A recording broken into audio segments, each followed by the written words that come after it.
loves it, but everyone here loves it, and I think the new open map. What I've noticed in my games here is that the way people farm is that they actually go around as like 4, farming jungle to jungle, because otherwise it's just not safe enough. There's like so many ways to invade different areas. The triangle's harder to deward, it's harder to protect yourself. So I think the way this patch changes everything is that it forces you to even fight more than these regions already did. For my games as well, I've realized warding and all the new spots have provided some complications. I think the outpost control in earlier tier 2s became more valuable because the shorter TP time to the outpost, it's just better centered, I feel. And I'd like to see more mid heroes that can take stacks. I'm really hoping we see no one on a Dire SF. I think that is a really strong hero side combination because the Dire jungle is just kind of broken if you're able to take stacks easily. And I love watching him play SF. And what about Virtus Pro? Like, for them anyway, what was something, at least in Season 1, that made them stand out so much? Hey, the Huskar. No memes. It's actually been buffed. How about like an actual Huskar? Okay, so not like a 4-position Huskar. Yeah, like an actual like mid Huskar. Huskar. It got buffed a lot. His shard's crazy. The items he buys, Armlet Satanic. I could easily see it happening. And very similar to one of his best heroes in the Viper, right? Which was near constantly banned in Season 1. Yeah. A lot of these heroes like Viper and SF, who were previously kind of like utility magic damage heroes, are actually getting played like right clickers because the Dragonlance buffs, even Manton range heroes as being as a viable option. So Shadow Fiend. Telling you, it's back. It's good. Kind of basis, Aghanim Scepters and Aghanim Shards are usually beneficial to those kind of heroes as well, right? Gives them a way to be able to scale. Huskar especially has been the beneficiary of that shard upgrade that he got. The problem I have with the new patch coming out right before these types of series, like these pivotal series, is that the ag shards are things nobody in the game's ever seen before. Yeah. Like, it's not stuff that you're like, okay, I remember this hero in previous patches, will adjust to what it used to do. It's like, it makes the hero do something completely different than it's ever done. Yeah. Dota's a lot about feel. It's not like, oh, they're professionals, they should know all the changes. Yeah, sure, you can look over it and you can study for it like it's a math test, but it's more about an understanding of how strong will this hero be? How strong will we be? Because you can get into a situation, like the first time we saw Medusa with a second item rapier, right? It's like, whoa, shit. They're just walking down lanes. He's hitting our tier 3. My tier 3's dead in 5 seconds. It's 23 minutes into the game. We weren't ready for this. You know, it doesn't matter what you see in the change. It's experiencing it like in the field. That's where you get the experience. And that's why I do think that this series will really just be decided on draft and maybe a couple early team fights because there's going to be a strategic advantage one way or another. Well, one of the great strengths of Virtus Pro is the fact that they are a young team, and we've talked to them a couple times, and they're a bunch of players who were just grinding games non-stop. And one of the players who grinded a significant amount was Save, who originally started off in 5K MMR. In your own bracket, he was there. Let's check. Down there's the Ravage. Onto the 3 of them. Sets up. Turns not to be completely ignored as TPK jumps over towards the Luna. 2-shot does find the call. They'll probably cleanse, but they just killed the Luna so damn quickly as it's a team wipe. Hello, I'm Save, and I'm playing position 4 for VP.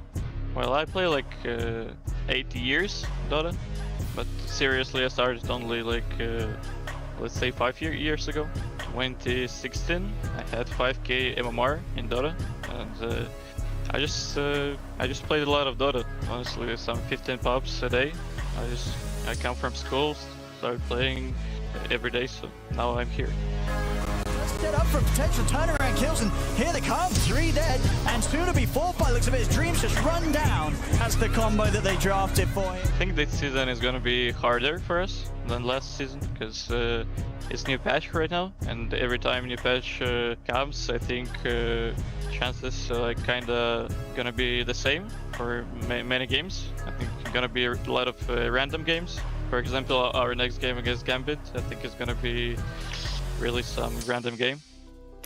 Bunch of young players who have been playing a lot of Dota, some of it together in party queue games, and that was actually how they kind of started together as a little bit of a stack, and now they've come back together as a Virtus Pro squad, a very dominant squad that has pretty much lost to none of the Eastern European teams. They've pretty much only lost to international competition. They've lost to European teams. They've lost now to both China and South America, but when it comes to the Eastern European division, they just seem to dominate.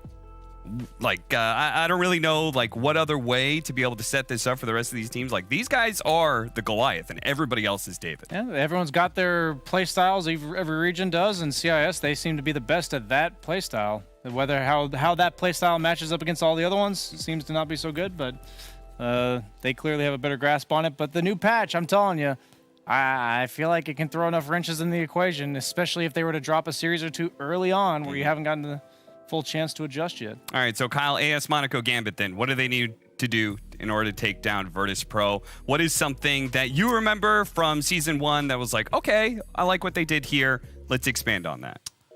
I just want to make sure that they have balance. I think VP thrive when they can out-team fight you. You know, a lot of the time, if you look at their openers, it was DM playing Timbersaw or Tidehunter, it was a Lion 4.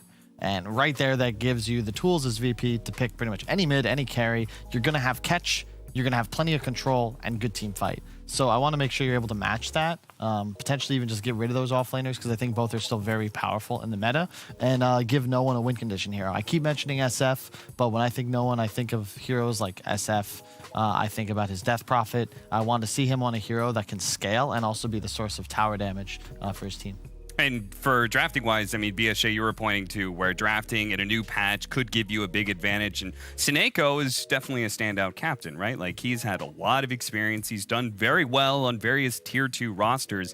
Do you think he has what it takes to be able to elevate a squad into full tier 1 and take on true international competition? Well, if you're going to throw something new at people, I think you have to have like a clear vision. And I think being an experienced captain will help you do that. Just in a new patch, like everyone has their own ideas. They see the notes and they see, wow, that might work with that, or this hero that previously couldn't be played as 5, we can play it now, and since that can be played as 5, we can pick SF mid. Yeah, I'm just throwing something random out there to make Kyle feel better about his suggestions. But the point is that having that experience, the difficulty if you're a new captain is to pick a well-rounded game plan while also like drafting for the lanes and drafting for getting past the early game. So that I think that will help him in the new patch. To paraphrase Brian, you want to make sure to have a good draft. You don't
Virtus Pros. Oh, that question will be answered after the break.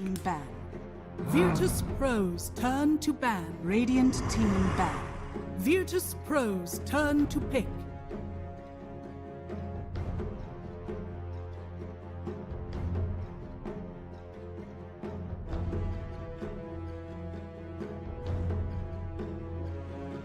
Radiant team pick. Beastmaster.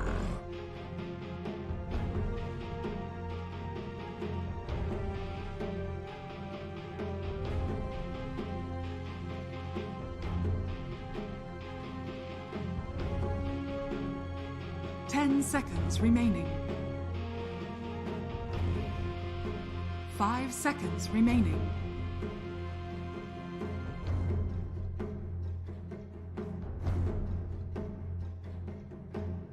Radiant team Virtus Pros. Virtus Pros turn to ban. Dusk. Lion.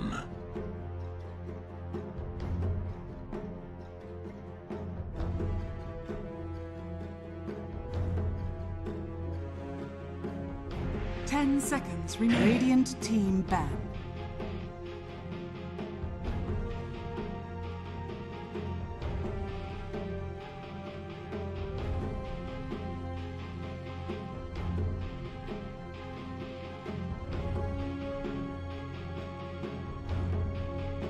Seconds remaining. 5 seconds remaining.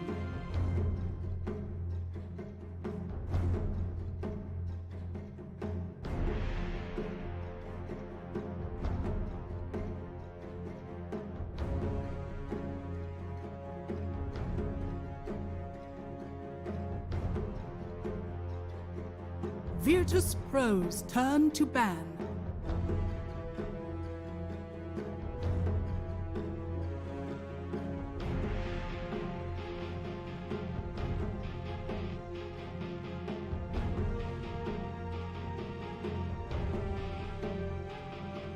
Seconds remaining. 5 seconds remaining. Radiant team ban.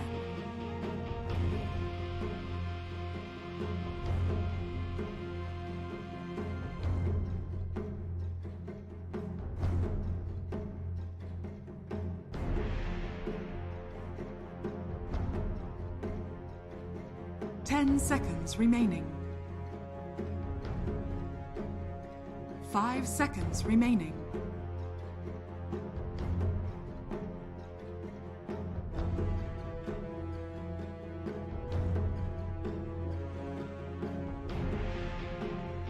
Virtus Pros turn to ban.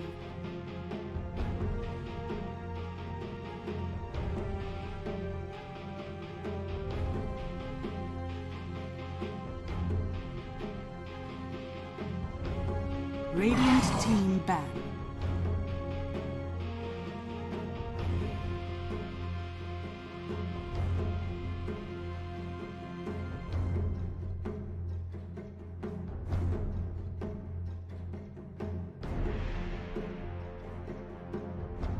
Seconds remaining. 5 seconds remaining.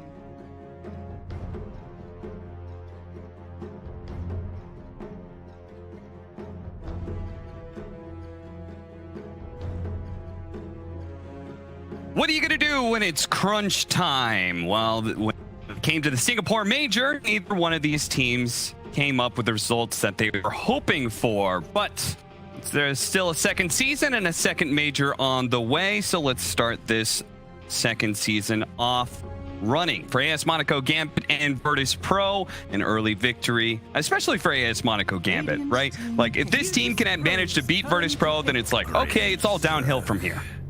And VP, might be a new season, but nothing's changed. Opening is as expected, off-laner plus Lion.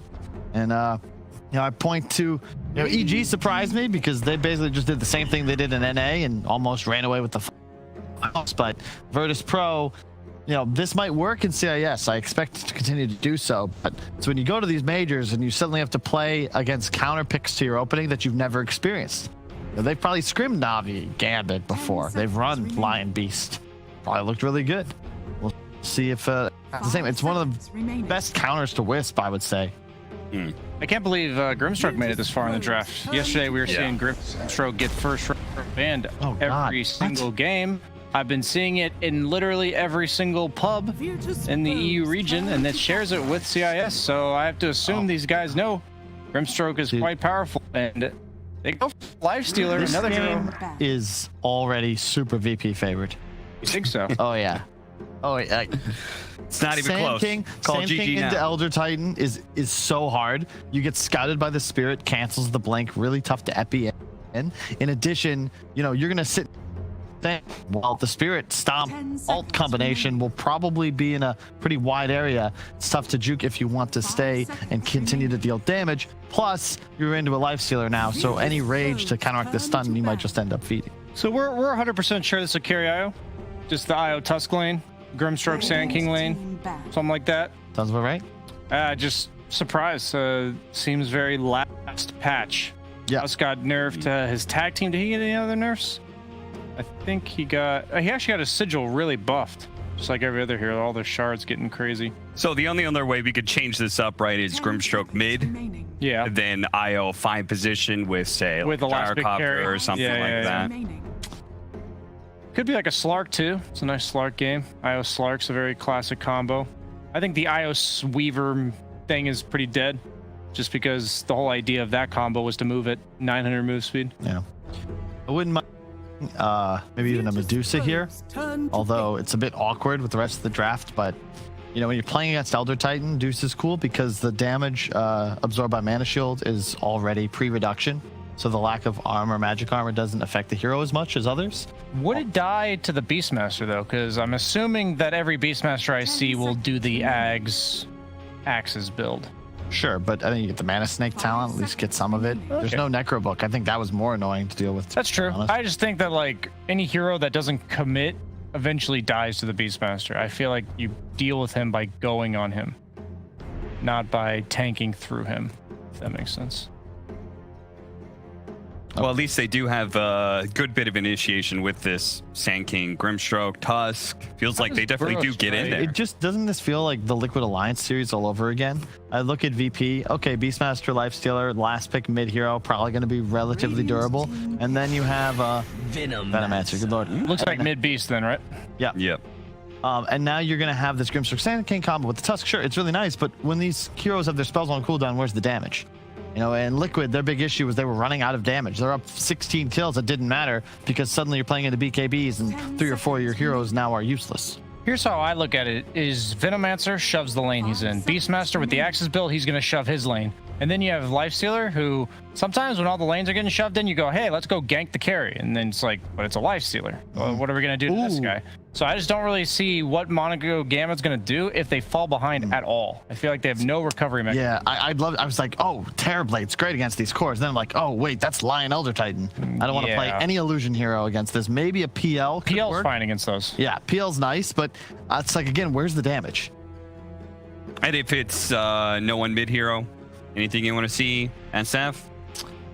SF is brutal in this. I feel like it would free farm the lane, but maybe a Dragon Knight? I really against don't know. Not against Ags Beastmaster. Yeah. Well, what's good against Ags Beastmaster? You guys are so NA. You're like, oh, this is amazing. Well, we saw the Invoker do incredibly well against it. Okay. We did see that. The EMP. I can dig that. Yep. It kind of goes well with the rest of their lineup too. It gives you like a secondary core, and they go for the Pug. Ooh, okay. It's a lot of heal. Yeah. You got the IO core plus the Pugna. Pugna did receive some notable buffs. A lot of little quality of life things for him. I just think they're gonna have some serious lane shoving issues, and they have like a very momentum based lineup on the side of Gambit. Like they need that early, like map control, low cooldown, thriving, but I don't see how it's going to work out for him. I think the Venomancer pick, I really like it. Rounds out the VP draft really well. Lifestealer, they're not going to be able to mess with it. Weren't you guys saying, though, that you feel like this new patch is like even more run at you? And they do have the faster lineup? Like, what is it that you just don't like so much?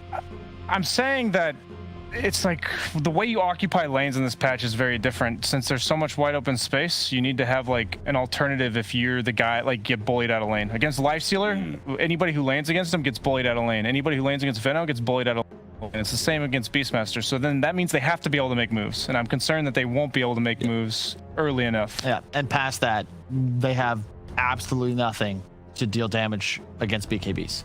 Lifestealer has a built-in BKB. I'm sure Beastmaster is going to buy one at some point. And it's like, well, which core are we actually going to target? You need to run away with this game if you're Gambit. Like 3 tier 1s before VP even sniffs. They can snowball it though. They have a ton of healing.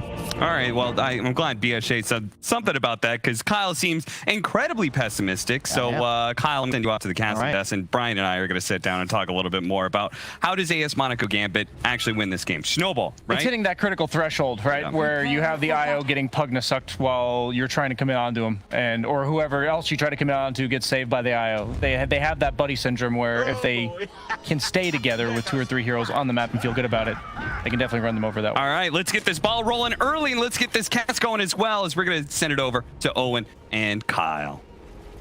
Thank you very much, Cap. Yes, indeed. Getting ready to go with this one. An exciting best of 3 coming up here between VP and AS.Gambit. Kyle, we've already heard some of your thoughts on the panel. I mean, just get into some of the action now. And sort of some queries that I had. You know, looking at this pick from ASM.Gambit going for the core IO, I thought we weren't going to see this. I thought this hero was kind of done after the patch. Is that the case, or are we going to see AS.Gambit show us that it can still work despite the nerfs? I mean, it's a pretty significant nerf, right? The damage went from 10, 20, 30, 40 to, you know, up by 5, maxing out at 25. That is significant. That's a lot of damage missing. I've still seen it picked quite a bit, but I'm not really a believer, but I've been wrong many times before. We shall see. I'm just looking at the VP draft and thinking, yeah, this is damn good. And I think if you look across Dota history, this kind of draft's always been good. Like, this is Lion ET. We've seen this how long? Beastmaster Lifestealer. Oh, Dream. We're stepping up for this. Oh, he's going to be able to tether across in time, and that will save him. Immersion in position on the high ground to give him a safe target to head over towards. But no, for sure, I do have to agree. This definitely looks like it could be a tough one for AS.Gambit. And no one's got a lot to prove with that. The last pick, Pugna, a pick into against some heroes that are able to deal with the Pugna. You're going to have people setting up, getting in the face of him with the Roar, the jump from the Lion. And you know, Decrepify is not necessarily going to save targets. Sure, it's going to stop the Lifestealer beating down on them, but lots of magical damage the VP have to still work through potential Decrepify saves that no one would normally want to look for when he's playing Pugna. Yeah, indeed. It's a tough. I want to see no one just do incredibly well in this lane. Yeah. It's just so hard against Beastmaster. How do you really zone him out? He's going for the bottle and Soul Ring build. Already down. There's a good start. We'll manage to start things here. Getting the first blood. See if they could get save as well. Save. Managed to stop the regen there from Dream, but first blood with the tri-lane setup. Wow. Oh yeah, they just started with Snako and trees, and then he TP's back up top. That's a really cool move. I dig it. But it sucks as DM to skill Q, trying to get the first bullet on Wisp. It's really weird laning without the ability to trade right clicks effectively. No poison sting. Can't push the lane too well either. We'll see how much pressure he can put on to Dream Desire in this laning setup. And as it is, Nightfall getting very good CS on the first few waves, whereas down bottom Dream a little bit of a slower start. Going to deal with the pressure here from the two of them as DM hits the level 2. And will manage to step up that ability to push back Dream Desire. So fighting to the supports. Top, Kingslayer and Snako just keeping one another busy and away from the lane. Any sort of pressure like this is going to make the Nightfall's Lifestealer pretty happy. Not going to struggle too much landing against Afterlife alone. Mid lane, no one. He's doing as you wanted to see him do. So far, crushing the matchup. 14 for 3 against the 8 for 1. And Pugna, he got a bunch of early denies, which was very helpful. And Pugna, probably one of the best heroes with the new changes to bottle. You almost you get every Archer CS. Let's be real. Like, you just spam nukes, fully get a bottle, you push the wave, you get the water rune, you get the bounty runes. Just a really nice hero on the patch. We saw it. I've seen Thompson played a bunch in pubs recently. We saw it yesterday, played by Atlantic in a couple of games. Yeah, had a great time. One of those games we ended like 10-0-12 on the mid Pugner. So a hero that we have seen have some ridiculous performances here on this patch. Yep. And that's the way that Gambit would win this game. You can get ahead early. I'm pessimistic about their lack of ability to deal with Magic Immunity, but you look at this VP lineup, they need a lot of time to come online. They need items. Lifestealer doesn't really have any anti-push, and this combination, very strong. See them try and get aggressive here onto Kingslayer. Quite enough to take him down, though. Nightfall should be able to come in and Afterlife a bit of a punch on the way out bottom lane. Seeing a second kill here for AS.Gambit 2 times down this bottom. They have managed to get Dream involved in some very early action. I'm really shocked that Save went for no points in hacks. One of the better 1-point abilities. 2.5 seconds of CC somewhat cancels out the tag team. Just gonna go for DM here. I've got him trapped in the shards. DM, he's looking pretty dead. Save tries to help out with a stun, but this bottom lane, it's crumbling completely here for VP. Already losing 3 heroes down here in the first 4 minutes of play. Yeah, I think they had a misunderstanding how this lane would be played. You go the mana drain because the idea is you're gonna just play the attrition game. Well, IO Tusk is a great counter in that sense because they, as you can see, just go for kills. That's how they're going to play this lane. And VP, they don't have the time to whittle away at the health pools enough. And now that they've died a couple of times, it gets even harder. Yeah, sure, Wisp is low, but Tusk goes to base. He'll bring him regen, or rather, no, just bring it on the courier. That is a very fast Helmet Iron build. That is. Oh, hell yes. Once he's got that out, yeah, that's plus 5 HP regen should keep him in a state that it's just going to be very hard to ever sort of bring him down with his damage over time. As did get a nice little buff in that last patch. Additional point of armor on the Helm of Iron Will. So very tanky Iron now. Has played it, but I still have to play very careful down it despite the kills, as we see. He's not farming anywhere near to the same rate that Nightfall is up top. Nightfall 32 and 15 on that safe lane lifesteal in comparison to the 15 and 7 that Dream's getting out of bottom. This is a downside. I mean, top lane tanking, you can't do anything against the lifesteal. Do they have a sentry? Yeah, they do. Will they catch? Yes, they will. Even further ahead he goes, and this is going to be the big problem. We've talked about Armlet, another hero or item rather that was changed, buffed significantly in my view, which is bottom lane. Another, it just doesn't stop down here. This lane, the kills just keep rolling in for AS.Gambit. I mean, what do you do about this bottom lane issue of VP? There's got to be a point where you're just dying too much down here. They're slowing down the CS at least, but I do agree they can be a bit more conservative. But at the end of the day, that's what IO Tusk does, right? You tether the overcharge, so much lockdown, and then the double attacks with the tag team. But Lifestealer, yeah. Oh, he's going for the Maelstrom, not the Armlet build. I take that back. I'm shocked. You almost always see the Armlet nowadays. It's just so good. Only 40 health drain instead of 50. Huge timing spike. What does that sort of say to you? Is that you're in this Maelstrom, so you got a bit of extra punch in the fight, so you sort of just speed up your farming? Save? What? No. I'm not quite sure, to be honest. It's not a bad item by any means. It certainly increases your farming speed. When I think of Lifestealer's ideal itemization nowadays, I just don't think Maelstrom is in the kit.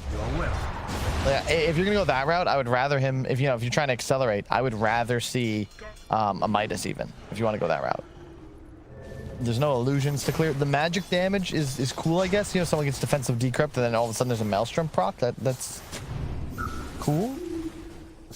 Toss behind. Hello. So just chilling next to Save there. The two of them holding hands on the top of the stairs. They will back off from one another. Afterlife. Thought he might be sent to the afterlife, but instead he'll just go run in a quick circle. Not too much that Kingslayer can do about him making this play. As he'll hold the creep wave. And no. He wants that to go. Oh, he's losing a couple of creeps. Not stepping past him, but he'll manage to get the majority of the wave. Middle lane. Now looking to use that strength that he built up in the bottom lane elsewhere, Immersion. With the good levels, he heads towards the mid, but the counterplay is going to be there from VP. Roars out. They turn towards no one. They even bring in Nightfall as well. to take down No One and take down Immersion as well, as VP and not letting AS.Gambit get away with that move around the mid. That was so well set up. Excellent stomp combination. That's the hard part about playing heroes like SK Pugna. You know, they're really relying on channeling spells, Pugna specifically. And if you want that kill, you know, they had to commit where they were. Great stomp. Immediate roar actually pushes away the Tusk with the ink swell on him, so there was no stun. And then a double TP and boom, 2 kills. That's great. Great turnaround. They're going to look to come straight back and look for some more action, despite the fact that they failed the first time round. This time it's a little easier. Kingslayer caught in the river. Like a lot of magical damage there between the 3 of them. Yeah, we forgot as well. This is the OG specials, right? The Grimstroke Pugna. This is a pretty damn good combination. If you throw out the silence and the decrypt, there's no way you can attack it to kill the Phantom off of yourself. And later on in the game, double decrypt, double life drain. It's a lot of damage. Double Dagon, probably the best part. VP will still make sure not to lose this tier 1 tower quite yet. Despite, you know, No One's best efforts to really pressure it with the blast. VP coming in to push back the wave each and every time so they can hold on to it as long as possible. Some lovely stacks here. Waiting to be cleaned up. Top lane save. Quite able to get the catch there onto Afterlife. Afterlife still has a Burrow Strike and a TP available. Got to be careful about a potential stomp. He's going to go for the TP out with a stomp. It's there just in time. Kingslayer is able to put a stop to his escape, saving. And not quite having the reach to grab him with the stun. He's got another Burrow Strike up to Afterlife, so he can continue to make them work for it. But actually he holds on a little. Okay, he was waiting until he was in range of the cliff. Either way, probably dead. And indeed, he does go down. Nightfall gets the kill back over in the mid lane. Whilst that's all going on up top, a bit of a distraction. ASM.Gambit will manage to push down the tower and take down GPK as well. I'll quote one of my favorite players, Moonmeander. Sometimes, as an offlaner, you gotta know you've gotta die. And that bad players playing offlane don't die. You gotta accept death. That was well done by Afterlife. He makes that whole move happen. 3 heroes distracted by him, a bunch of missed spells. In the meantime, that means his allies can not just get the enemy mid-hero, that's also playing for a huge timing in the Ags, but they kill the tower. Yeah, big objectives here taken by AS.Gambit. Keeping their half of the map pretty, very safe. All of their tier 1s still up right now. As VP not quite in a position to start to get aggressive with the push themselves. As Nightfall step over here, but the silence comboed with the decrypt. There's no counterplay. There's no counter there as they take him down, moving in 4 more with life drain onto Kingslayer. Dream is going to join as well as he relocates over. They take down save. They're going to see the turn here from GPK as he has to use the Roar to hold back No One. But he's got to keep running GPK. They may still catch him. They've got the Decrepify. And we'll see Dream, of course, have to return as the relocate comes to an end. VP trying to see if they can punish AS.Gambit for this. They've got the stomp set up onto No One, but they're all relatively low here, the 3 of them, so they're a little scared about how close they step. In fact, GPK, he ends up coming too close. The shot's not quite going to touch him, though, so GPK will live. Slowed down by the Poison Sting of the Plague Wards. And he'll look for the, there's a little juke. As he's actually going to get away. He's actually not going to be caught here. Kingslayer's not able to find him, and Immersion's able to make it back safely. Bounty rune as well on the way out. That was a little sci-fi B-movie juke out there, you know. Runs into the closed room, saying, "Oh, the attic." Dire's top tower is but we're staying here. Yeah, this exact combo, as you said, that the teams like OG are picking this duo for, and it ruins heroes. Normally a life stealer would feel that he's going to have the ability to get out most of these situations, but as soon as that bug's on top of him, he's not got a rage and unlikely to really have the items to ever deal with the Phantom's Embrace. So this combo, unless he's got someone around him to remove it, it's going to kill him every time. It's a little deceiving too. I believe the silence used to affect you like as it got on top of you, whereas now, in the moment it's cast, you're silenced. And the Pugna damage output is just nuts with the decrypt assistance. Another reason. But that's not true. Did they buff it? Is that how they buffed it? I'm like 97% sure. There's no way the Phantoms. Is it an instant silence? Surely it's still when the bug gets to you. We'll see. Anyway, here's the fight down bottom. Doesn't get No One turned upon. Big ult coming out from DM as he's trying to turn Snako. Will fall down surely as Nightfall's running at them. There's 2 down. Nightfall seeing if he can get a further cleanup as the big ult that was out there from DM has caused them all to have to scatter on AS.Gambit, and it's found the setup for them to get kills this time around. As VP, they'll take down 3, maybe even 4, as they're running into the jungle to try and find Immersion, hiding in the trees. Kingslayer and Nightfall, they'll surround him. He's got a snowball. It's only going to buy him a little bit of time, though, as soon as it comes to an end, Nightfall claims another. VP strike back hard.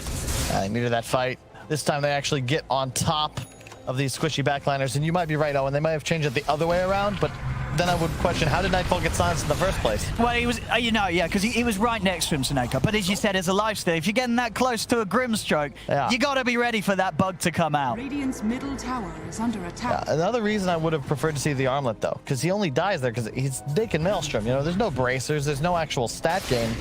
Now he's got the belt of strength. He'll be going Sanj, but yeah, I mean, it helps with stacks, as we'll see him take one here. We're quite curious. He will scale. Still a relatively even game. Big timing is, of course, going to be that Beastmaster Ags. We've seen that do some pretty nasty work over the short time it's been available in the game. And are you sort of a believer in the build enough for it to have the priority of being played from the mid lane rather than the off lane? You feel that it's strong enough to get that position too, to do it? It remains to be seen. I'm having a tough time. It reminds me of the... I guess Alchemist is a bad comparison, but it's similar when people started pooling Ags. And you're like, okay, is this really that good? Sometimes it looks terrible, sometimes it looks unfair. It's really all about the timing you get it and how these fights will go. I will say, against this lineup, you know, they're going to have to deal with your Lifestealer and your Venomancer. So theoretically, if DM can just pose a distraction, then 10 seconds of axe throwing is all you might need just to win a team fight with ease. Fairy's Trinket's quite nice as well, a little bit of spell damage. Mana cost reduction. Top lane save. Trying to push this lane out on his own. Easy setup there for Afterlife for the TPs to come in and get the kill. Back over the mid, Seneca. Get taken out. Both teams having supports a little too far forward. Yeah, interesting point as well. It's not super effective in this game, but I've been following some stats. I think Knoxville's been posting. His whole theory is that after a new patch, if you look at ability draft win rates based on abilities picked, you can learn a little bit about what is and is not broken. Fourth place. Yeah. How did you know, JJ? Yeah. 4th place right now in win rate percentages is Netherward.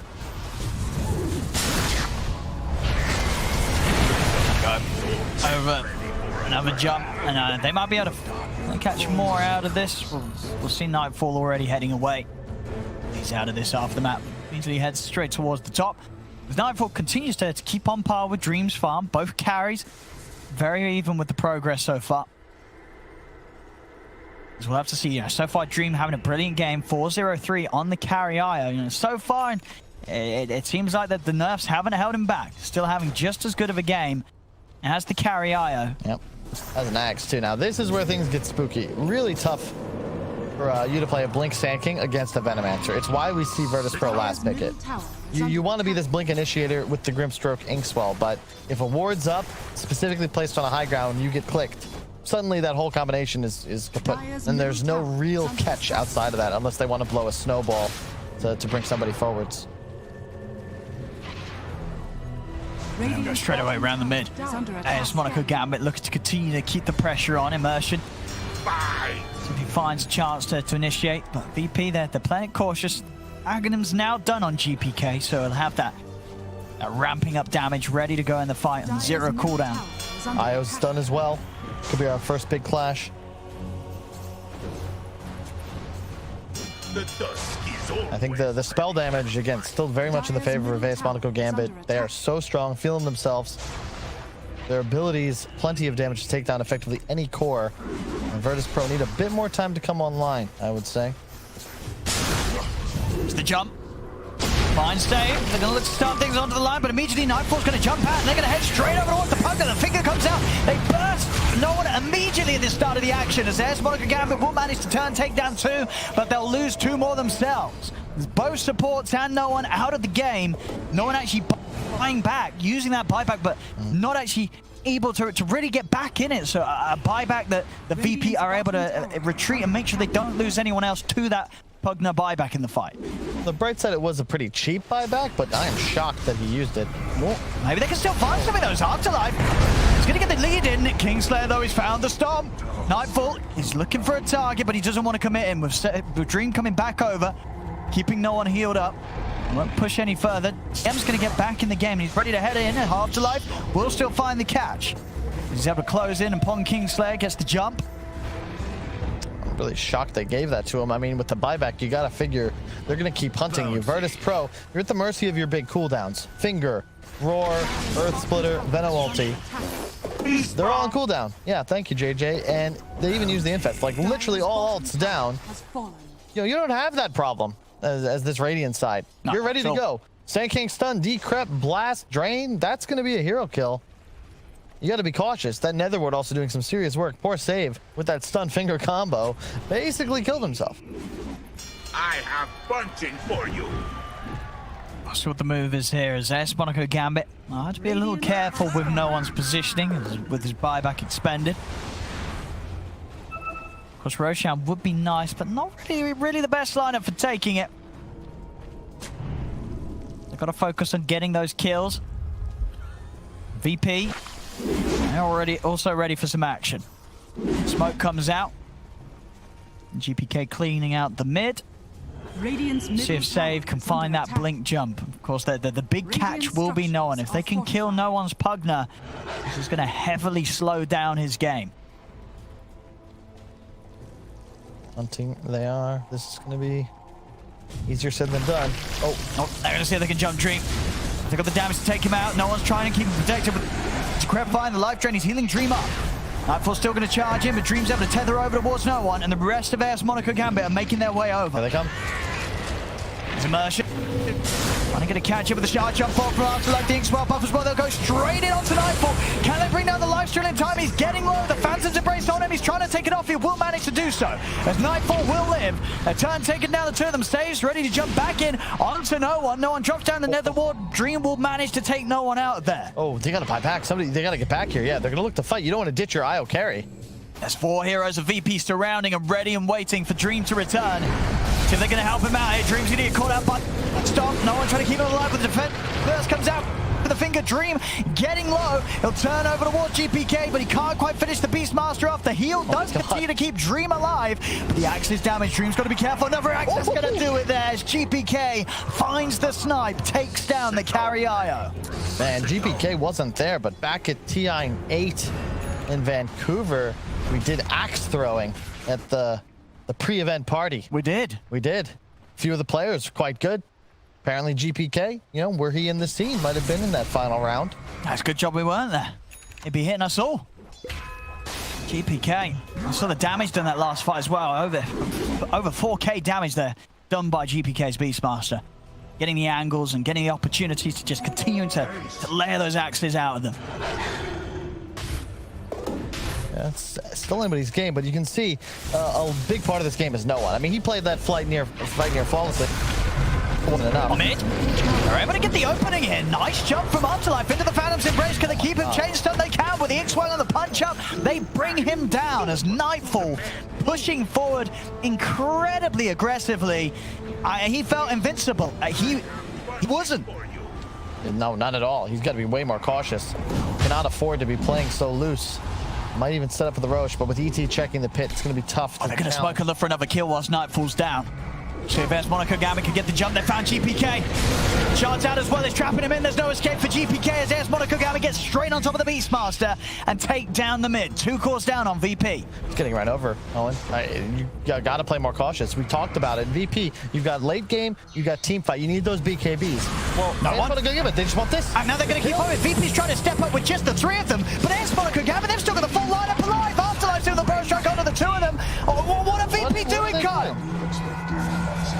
I mean, the 3 of them were starting to walk towards the jungle as if they had a score to settle, but they had no fight in them. There was the 3 of them against 5 of AS.Gambit, and AS.Gambit, they did have the high ground. This Roche isn't even like that huge of a deal. There's no shard. It's the first one. Yeah, it's tough, but you're in no shape to fight. It's just really curious what they're doing. They have to respect the Sand King factor. If you're going to make this sort of movement, DM has got to set up in advance, prevent the blink daggers, wards on the high ground, prevent this sort of jump initiation. Double blink daggers mean that AS.Gambit, they can close those gaps so easily. Huge stuff. Giving away the Roche. From the Radiant side. The Roche was going to die no matter what. Now you've given away 6 kills. Now you're going to fight again? Ooh, very ambitious. DD on the Wisp. They've got to get the Pugna to start the fight for this to work. See if they can find no one. Ward's already down. Save. Oh, God. He's going in very deep here. Did they have vision around it? I don't think they did. Saves down. They will manage to kill Afterlife. But Dream comes over the hill. Actually, doesn't matter. GPK is able to find immersion with the Axis. So it does work out. A risky play. This time works out for VP. They get the 2 kills. Only losing Save for that effort. I mean, poor Save, man. He's like, as soon as the Pugna ward goes down, by blinking forwards, like, that's a brave soul. He knows he's dead. Because realistically, he's going to cast his spells. He's going to die, but he's the delivery system, you know? He's working on behalf of the alien, the life stealer inside of him that bursts out. Takes out 2 heroes. But man, we'll see. VP, they're closing in on the BKBs. It's still really anybody's game. It's been quite entertaining. Was it 24-17? 24 minutes in? 2K lead still at the moment for AS.Gambit. GPK just finished his BKB, though. That's huge. He can actually enter fights now, run at no one's Pugna, potentially roar him, try and take him down.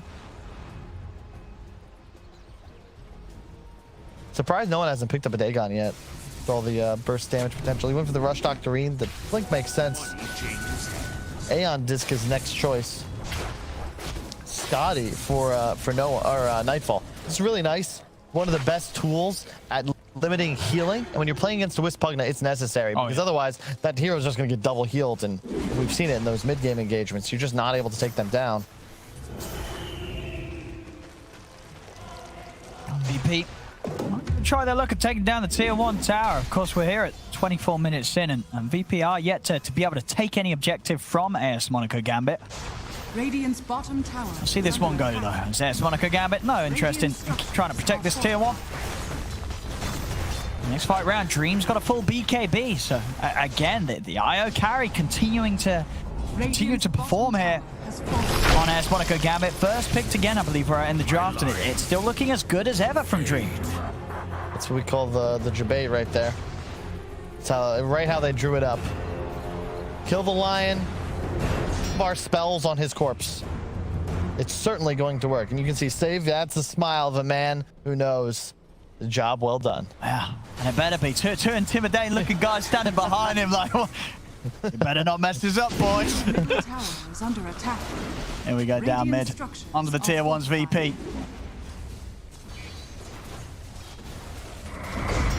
See what AS.Gambit can do to stop this. Looks like they're going to let it go. Dream's looking for some sort of angle from the side, but I'll let VP take these towers. And it's allowing Nightfall to really keep back on track with Dream. Nightfall's farm still in a fantastic position. And all things said and done, the gap between the teams very, very minimal.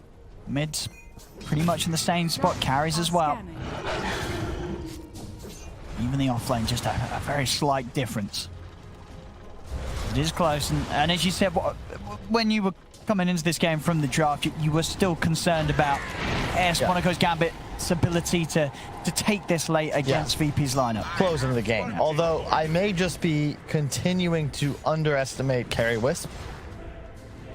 You know, Sanj Kaya up likely a heart next. You know, maybe that's enough. Sure. Maybe could be unkillable. This is the true carry, right? Dire's top But tower is under attack. it doesn't get easier. Lifestealer will continue to get strong. He is doing percent-based damage on a max HP-based percent damage with every attack.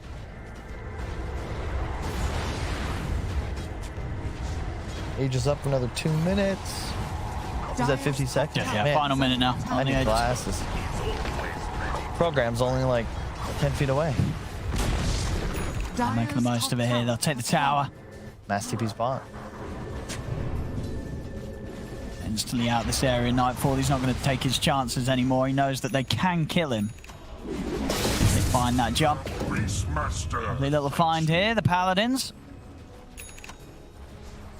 Be able to amp up that lifesteal, and now with a full Skadi, Nightfall with all the tools to get in.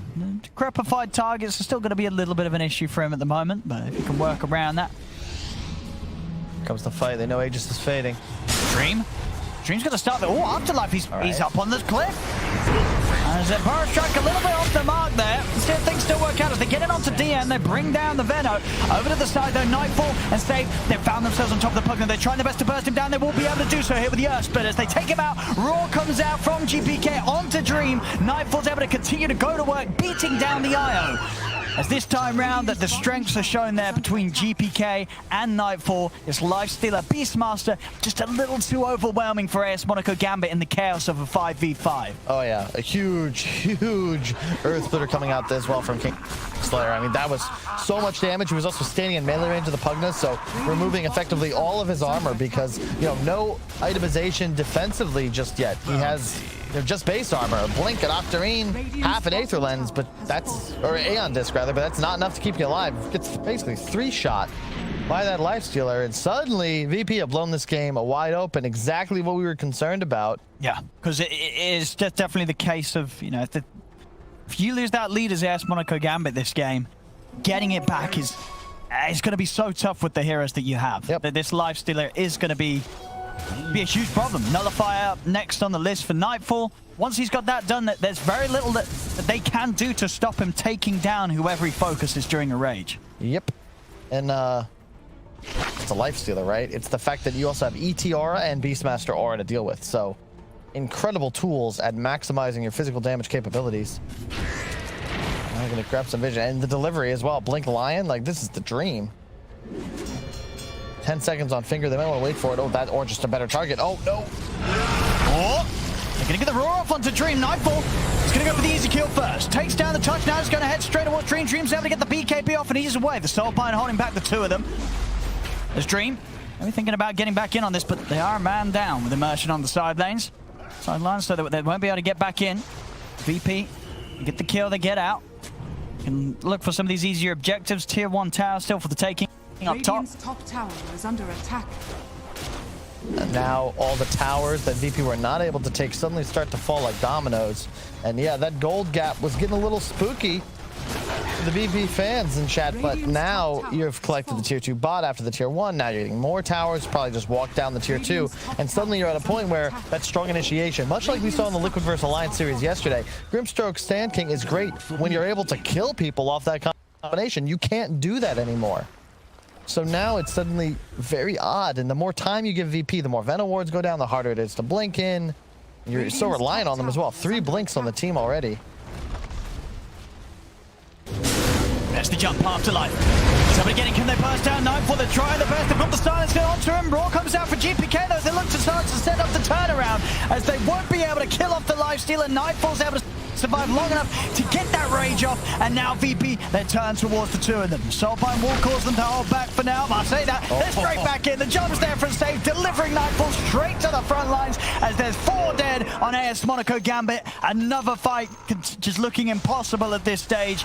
They're trying to make the same moves that they were getting away with earlier, getting in on top of the Lifestealer, but at this point, Nightfall, he's got the farm, he's got the items. They can't quite burst him, and if they don't take him down with that jump, the lineup from VP, it will turn and it will kill them all. It's looking to dive now towards the tier 4s. A buyback comes out from Afterlife, but he can't protect Dream as the IO falls. Afterlife looking to have a dieback situation here as he indeed will go down a second time. VP, they'll take the fight, they'll take the tier 3, they'll take the Rex, and with this sort of momentum, they're probably going to be taking the game soon as a turnaround looks very difficult for AS.Gambit now. Oh yeah, you could do that when the Lifestealer at 1200 health maybe 20 minutes ago, but that's status resist from the Sanj, 3.5 HP as you can see on your screen. They got him close, but as you said, you don't kill Lifestealer, well, that's it, folks. Your entire combination is gone. You have no spells left, and suddenly VP's turnaround, the double Lion Stun save has been on point, died a bunch, but pretty much been his job. And any Tarort, you can see, and with the BKB, GPK, he's running into the fray. He doesn't care about the Sandstorm, the Epi, the Pugna Blasts, what have you. He's there, tons of damage. Immersion. Trying to get in on this, he's got to be careful. I mean, Nightfall's just going to charge him down now with another fire. We'll respect the Soulbind again, making sure that there's not a chance for AS.Gambit to set up some sort of combo onto the two of them. I respect the buybacks coming in as well. The respawns coming in. As they're back off for now, VP. Roche is just about to spawn, so no panic. Yep, they're going to walk straight into the pit. The bird providing vision. Don't think you're really able to contest this as AS.Gambit, but they can try. It's probably worth a try. I mean, we've seen that they're struggling to take a fight. In which, you know, killing the life stealer once seems impossible. If he's going to have 2 lives, it's going to be very hard. I believe also Nightfall did grab himself the tome. So the tome, the Roche XP is going to push him relatively close towards that level 25. Yeah, they even give it to him. Nice. Oh, he gets the shard too. Open wounds, it's back. It's back. That combo with the nullifier, you're going to struggle to run from this man. Save on the hunt once again, leading the charge, ready to deliver Nightfall straight into the action.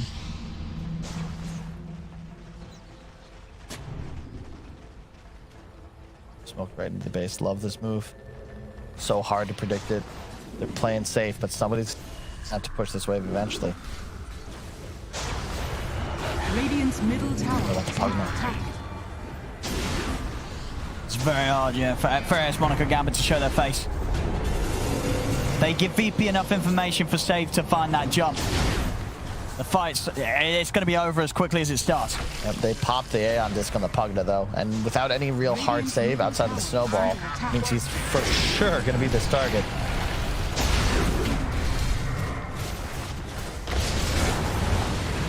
What are you doing? This Aegis Lifestealer slowly taking down your buildings.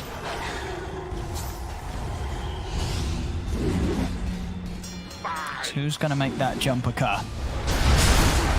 And again, Afterlife tries to come in with a power strike, but immediately the rage is out. They're just going to turn and take down Afterlife as he's gone for 70.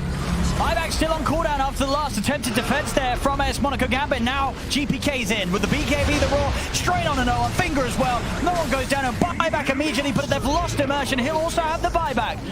2 buybacks coming out from AS.Gambit, but VP, they've taken the tier 3. Nightfall with the rage, he turns straight up toward Dream. Immersion comes in with the punch to hold him back. Dream still very tanky here, but Nightfall's continuing to go for it. Turns towards Immersion, but they will manage to bring him down the once hit. Nightfall losing the Aegis underneath the tier 4s. Should be able to get back. The rage is back up. And in fact, he's going to look to use it again, just straight back in onto Immersion. And that's Immersion gone for good. That's a dieback from the Tusk. Dream, he's suffering to deal with this amount of damage coming out now from VP as they can bring down even the tankiest of IOs here. Radiant's middle barracks are under attack. It's just too easy. Anyone they go for just pops immediately. Yeah, straight in onto no one. Now just doing nothing now against the Nullifier. Such a short cooldown. Nullifier just effectively set up 4 kills. Got rid of the Sand King Yules, gets rid of the Decrep. Can't BKB as the Wisp in time, and the ET Spirit also paying huge dividends. DM, or rather GPK, and the Lion just way in the back, but dealing near pure damage with their magic abilities. Yeah, and just the initiations every time for Dream and GPK. GPK and Save, sorry, have been perfect. Every single time catching them, and there we go. I mean, VP, this game won.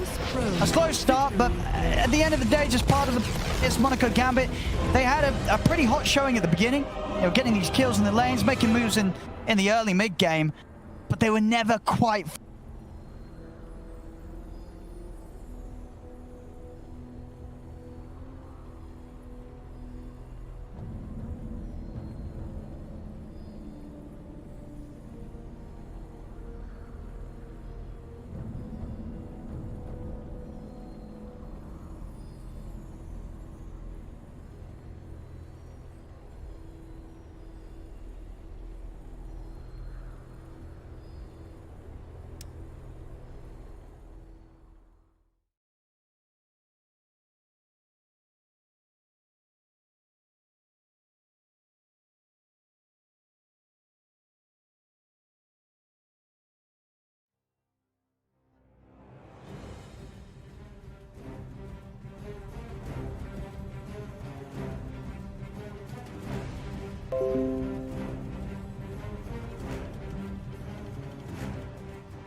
someone getting called names, I encourage you to step up and say something. Good luck, have fun. Good luck, have fun.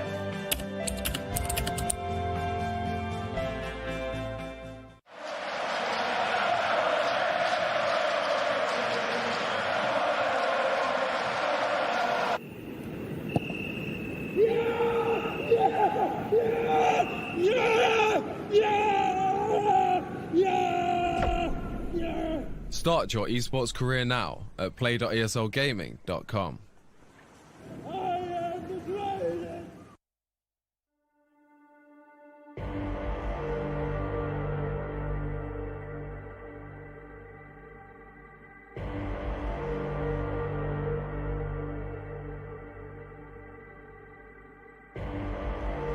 Rising out the ashes, coming from the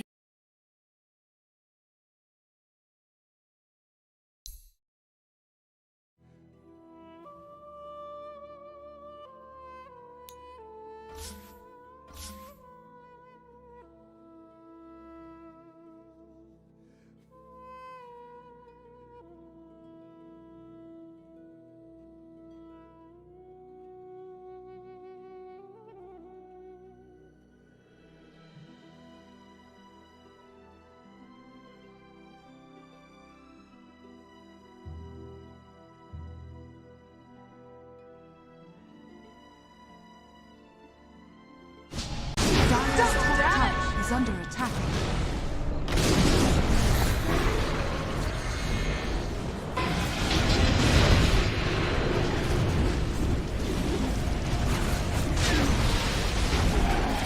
Dire's structures are fortified. Dire's bottom tower is under attack.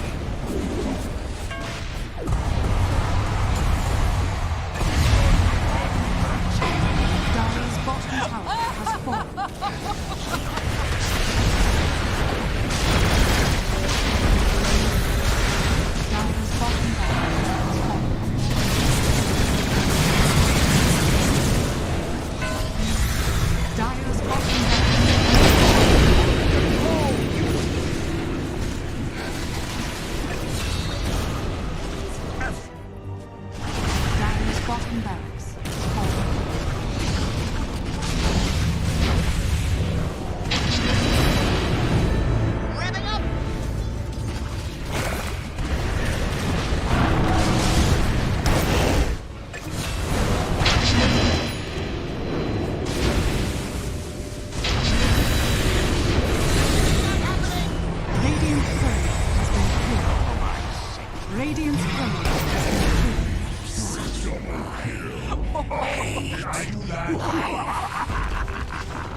Dire's middle tower is under attack.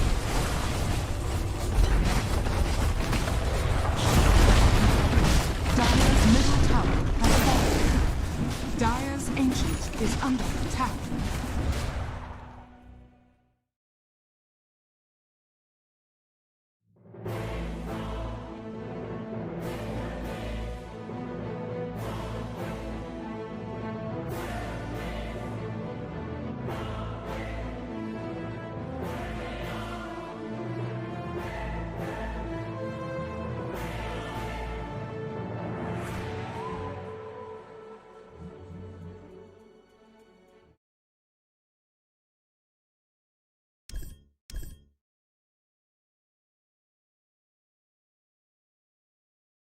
That execution, including several nice kills on the Lifestealer, but ultimately they could afford no mistakes, as Kyle pointed out in a draft like this, and those mistakes eventually were forced by Virtus Pro, and once they started taking control of the game, it just seemed easy for them at that point in time.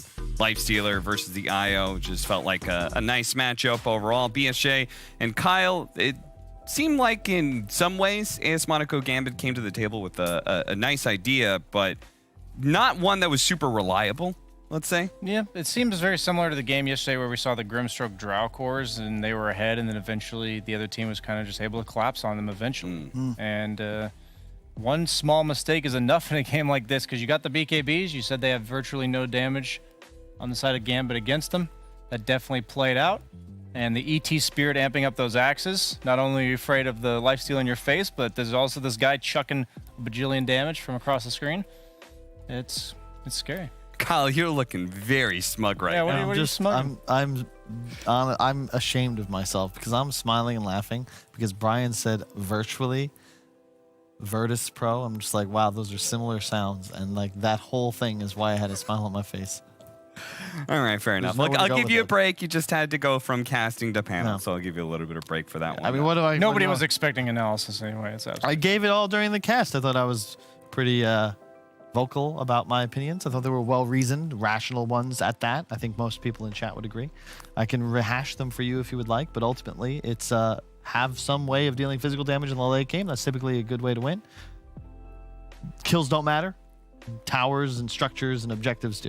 What is it about this trend, this like liquid trend of like people trying to, like we saw Evil Geniuses actually be one of the few teams that was successful at it, like very fast lineups and somewhat forfeiting some of the later game aspects of Dota? I'm not really sure. I don't know if it's as much as that as it is an oversight. I think it's hard in a draft to imagine that our entire lineup has a problem with a certain item. Like sometimes you'll see a perfect Lotus Orb game where it's like Shadow Shaman, Doom, and like one other single target. And you're like, if they buy 1 or 2 Lotus Orbs, we literally can't cast our spells on anyone. I would like to focus on what could ASM Monaco Gambit do better to win that game, and I think that they took their foot off the gas. I want to see them when you see what the scenario your draft has to play for the win condition. I don't want to see an Aeon Disc on a Pugna. I don't want a Blink Dagger. Just Octarine Dagon. You know, get a BKB, get an Ags or something like. All in the damn aggression. You have to go all in. What is an Aeon Disc going to do? To your point, that's what gives the Nullifier so much value. You know, Nightfall's he's not a punk. He's going to pick up the right items. I didn't even think about that. Tanking as a Yols. The Aeon Disc it's really buying into exactly what the enemy team's already going to do. Yeah. They're eventually going to get that item up. Yeah, that's a really Have a good point, Shivas even, like a Force Staff. Like I actually don't even like those items. Just get damage. Have this idea that, okay, you know, have Grimstroke rush a Hex and have this combo where we don't care if you have VP. We don't care what your items are. They didn't have any save on VP. They had some counter initiation, sure. But if you get a double Hex off into double Decrep Dagon, like these heroes just explode. You need to be able to kill stuff with that Grimstroke Sand King. When that Life Stealer lives with 500 health at the top tier 2, that's because of no one's itemization. If you have damage, I'm actually on the that's a exact kill. same page with you right Bang, bang. All right. Look at this. It's a beautiful brotherhood between these two as we see the replay and him just 600 health. Yeah. You know you got to kill him. They couldn't stop him. His strat was, I'm going to tank it. I'll eat that. Give me more damage. You can't stop me. The thing, like when you say that they have no way to deal with BKBs, there's like this weird dynamic in lineups where certain times one lineup has to itemize to kill the other, and the other lineup has to itemize to survive. Yeah. So it's like on the side of VP, they kind of naturally survive against you, so you have to itemize on the side of Gambit to kill them rather than the Eon Disc to keep yourself alive. So yeah, mistake many of us have made many a time. Sometimes the best defense is good offense. Exactly. Wise words from our gentleman on the panel. Who else, Kyle? Tom Brady, and that's why he's got 7 rings, Cap. You know, Kyle did so well on this panel. I was so proud of him for all the analyses he's given forward, and then it just had to be a sports analogy.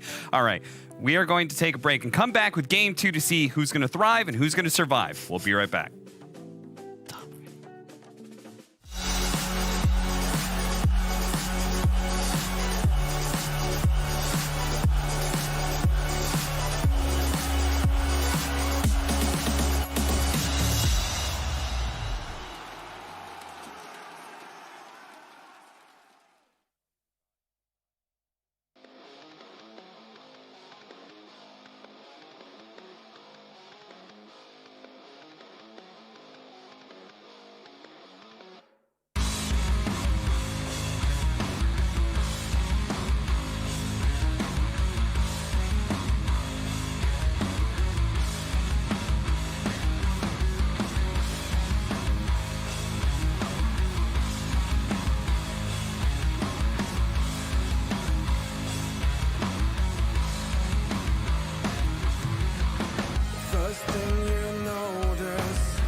A little tension in your jaw.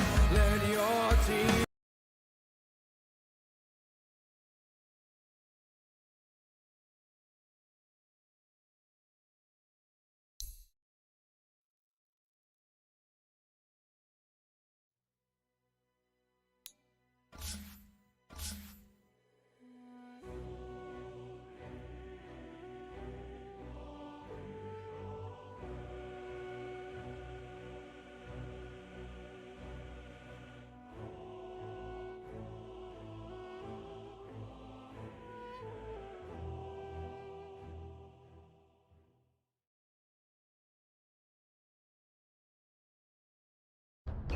Dire team ban. Virtus Pros turn to ban. Dire team ban. Virtus Pros turn to ban.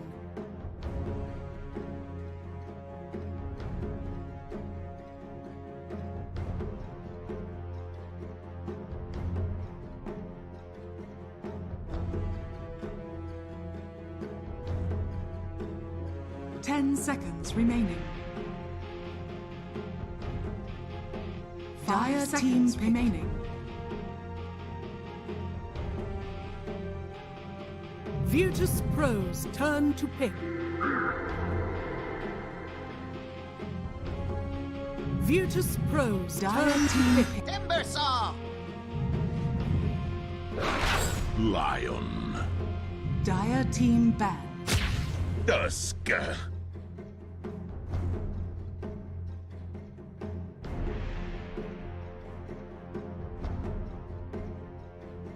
Virtus Pros turn to ban.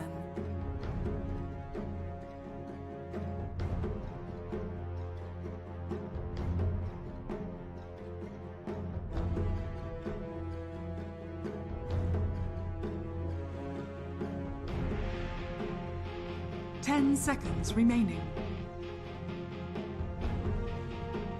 5 seconds remaining.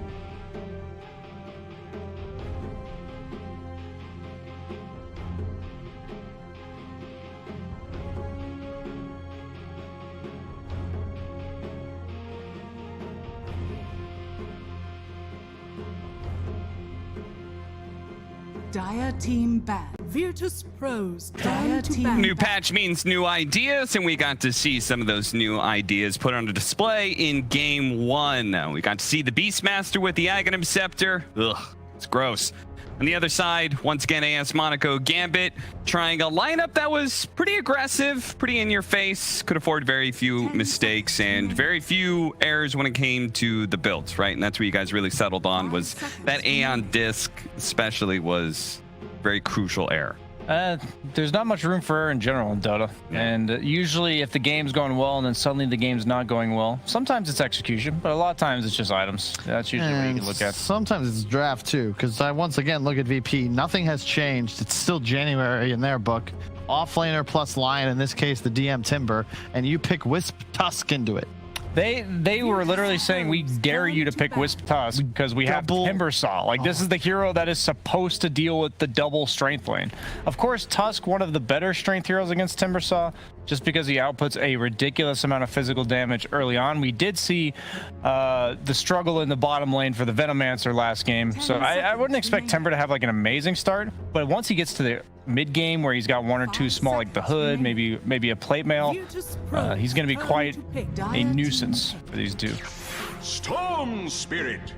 Immediately a Storm Spirit pickup. One hero that I have been seeing have a surprisingly high win rate, and I feel like I haven't said this about this hero in a long time. Yeah. Ancient Apparition. Blitz still actually on top of the win rates right now when it comes to is that across all regions, or are you talking about pubs? Just Immortal pubs. Yeah, I've seen a lot of AA.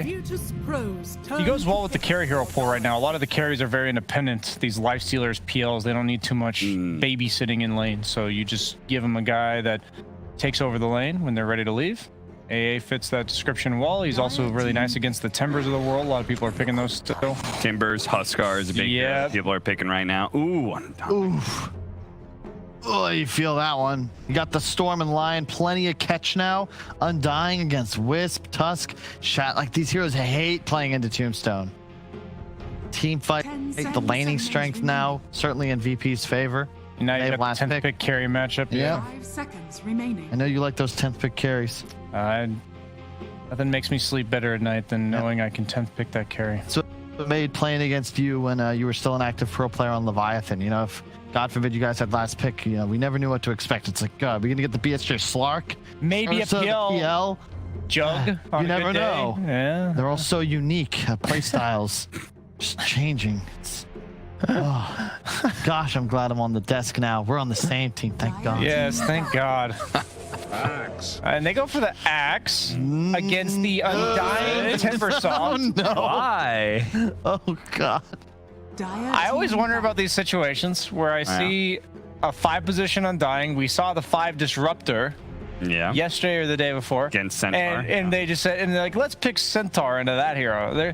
There are, as an offlaner, you actually get a lot of practice in pubs where you see the 2 supports on the enemy team, and you have to think, no matter what I'm laning against as a carry, I need to be able to survive against that 5 position. And you don't see the carry yet, so it's a very similar situation here. And you just say, I'm picking a strength hero into Undying. Isn't that bad? What? That is, like, I don't want to play Axe into No, that's what I'm saying. It's like, where do they come up with this? Like, I'm being rhetorical. Like, I'm sorry. It's like the Centaur into Disruptor, Axe into... It's just rough. It's very rough. And you now also don't see, like, VP's carry. So it's not as if they're going to pick something. Axe is very matchup specific. It's like a troll warlord game, I think, for VP. You have so many options. It's super good. It's not bad. Troll. I could see Morph. You don't want Morph. I take that back. They already banned Morph, so they clearly wanted Morph. Okay. Well, there you go. The first impression, maybe, and Gambit didn't give themselves a chance to go. No, they didn't want that. What do you pick? What do you pick for no one here to change things? Like Lesh. Can they just pick Shadow Fiend and just make me happy? I want a lane dominator, Lesh, Shadow Fiend. Those both work for me. They banned out all of the other options. They go for the Gyro instead. Gyro. All right, like no Viper, no Pugna, no Puck, no DP, no Huskar. Like there really aren't many options left. They needed something that could play up tempo, had some mixed damage. Gyro? Is that what's going on? Looks like it. It's a mid axe. It has to be mid gyro. But into Storm, Storm has like more base damage, more base armor. You know, it's very strange. Gyro's not a great mid. Storm also has more range than Gyro. One of the few ranged heroes that can say that, or rather, that one of the few matchups he has where he can say that. Yeah, Lifestealer goes up in value now that they picked. The Gyrocopter. You just pick it, don't you? Yeah. In terms of lane, I'm thinking. I think I'm Troll, and Troll's better in lane, but you'd rather have. You could even go Drow. I think even Drow would be really good here. I could see it, but I just don't know if it's necessary. I think you just keep things simple. If you pick a core that can't be killed. Yeah, I agree. Like, it's just, we saw this in the Alliance. They let Liquid kill him a few times early mid game, and then later on, it's like, well, we all have these 3 cores that just stay alive. You don't really have good targets to go for. And I think that that'll be all they need to close this one out. I do like the Gyro because it's similar to the Lesh that I was proposing, that you have the mixed damage to deal with Timber in the mid game. I don't actually love that Ursa pick. Ooh. Did they need that damage? I don't know, actually. I think I would have preferred a lot of other heroes myself, but Ursa, the Shard's pretty dang good. Gives you the Enrage for a second and a half when you Earthshock. Tanky. Really good matchup against Axe. I'm going to go with my gut and say that I really don't like this Ursa pick. I'm going to go with Gambit, even though I thought VP had the draft going into the last pick. Is that Ursa really that bad for you? The last pick is supposed to be like, damn, looks like a nice game for that hero. They've got an instant disable. They've got a lot of damage that like makes him have to enrage at the start of the fight. I don't know. It doesn't look like an ideal game for us. The hero pool BSG understands well. Troll. It's like one of my Ursa, 4 boys. Very different. Yeah. Very different. Very different. So Kyle, you're also going AS Monaco Gambit then? No. Virtus Pro. Come on, man. This is the laning phase is going to get out of hand, and it's that same deal where I'm just Gyro mid. The Storm losing matchup. GPK Storm. Wait, he's gonna kill that Timbersaw. I'm leaving the panel. I'm going back to Owen. All right, bye, Kyle. He speaks sense. He actually has to do that, guys. He's not trying to. He's just trying to make himself look cool. So you have more problems with it than all of the questionable. Okay, they're going IO again. They're going Gyrocopter. It's oh hey, the game's already started. Hey, let's go over to the casters, shall we? As I'm sure we don't want to miss out on the early smoke action. So. Kyle and Owen, take it away. Thank you very much, Cap. Yes, let's find out how things go down and if the Ursa does work out or not. As we heard, Brian obviously having his concerns. I mean, for you, Kyle, you don't have concerns? You think the Ursa's a perfectly fine pick here? I think that they could have taken any of the heroes BSJ can play, and they would have been just fine, with the exception of possibly, I mean, even PL would have been all right. It's just that I think the opening and the Wisp limit ASM.Gambit so much here. You look at the heroes, Axe, Tusk, Shadow Shaman, they set up their allies to deal damage. Wisp doesn't really deal that physical DPS, and a mid gyro I just haven't seen have too much success. I've got a lot of faith in my boy No One. I just think there might have been better options. I don't think this hero will do enough for them from 15 minutes on and beyond. Sure. I mean, the hero, of course, it did get buffed, but not in any sort of way that you feel is going to sort of change the outcome of a Gyro versus Storm in the mid lane. Like the extra flat cannon fighting down the line, but the actual lane situation, you feel GPK's going to be able to have a good time in the matchup. Yeah. The battle begins. It's just, I mean, you can even just compare the stats. Gyro, 48 plus 2 damage. Storm, 58 plus 2, 6 armor. Gyro, also 6 armor, sure, but he has to start with the Quelling Blade. That's how big this last hit disparity is. We'll see. We'll see how well No One's able to play the lane into GPK, or if GPK is able to easily out-farm him in the 1v1. Looking at some of the side lanes, any concerns for any of the heroes here on these matchups that we're seeing? I think bottom can get real spooky. It is a Shadow Shaman, one of the better laning 4 positions, but Undying is just so scary in this sense. Just spam Q. I mean, you'll tank damage all day. You don't mind. Narrowly missed double decay. Oh, but one downside. Couriers get one shot. Seneko rolls high. 71 to 78 damage. It did just enough to kill a courier. And then up on the top lane, we're going to see Dream have another slow start when it comes to the creeps. But I mean, are they going to have kill potential like we saw last time? Dream was able to run away with a lot of kills in the lane. No, I'd say this one's even worse. Right? I mean, Timbersaw, you relish this opportunity. As Brian was saying, you open with 2 strength heroes. I'm a Timbersaw. I'm going to eat your stats. You'll lose HP. At some point, you're going to hit level 3, and suddenly you don't die.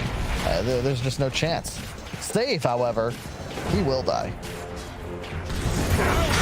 Positioned a little too aggressive.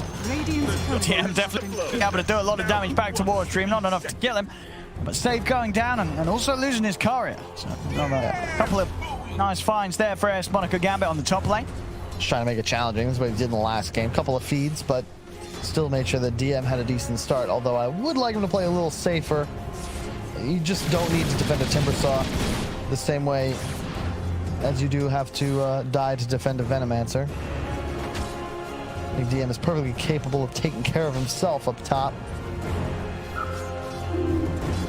Seeing on the other lanes, the mid lane farm pretty even so far between the two of them. Down bottom, Nightfall not being slowed down at the moment by Afterlife in this duo lane, as the Ursa is able to farm perfectly fine.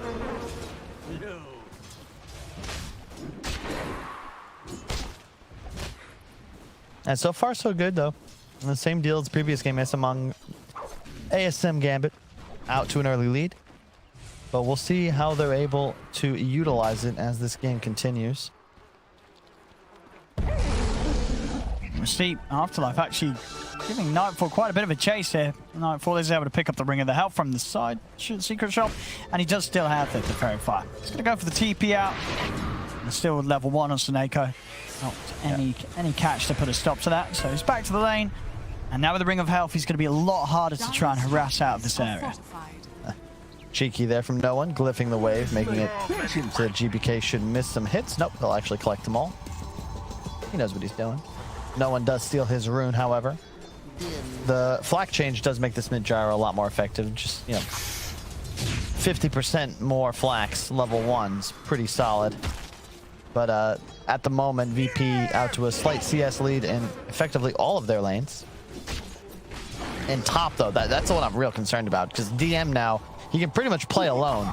And you're not killing him. He went for the Soul Ring build, still has only used 1 Tango in this lane. He's going to be able to 1v2 pretty soon.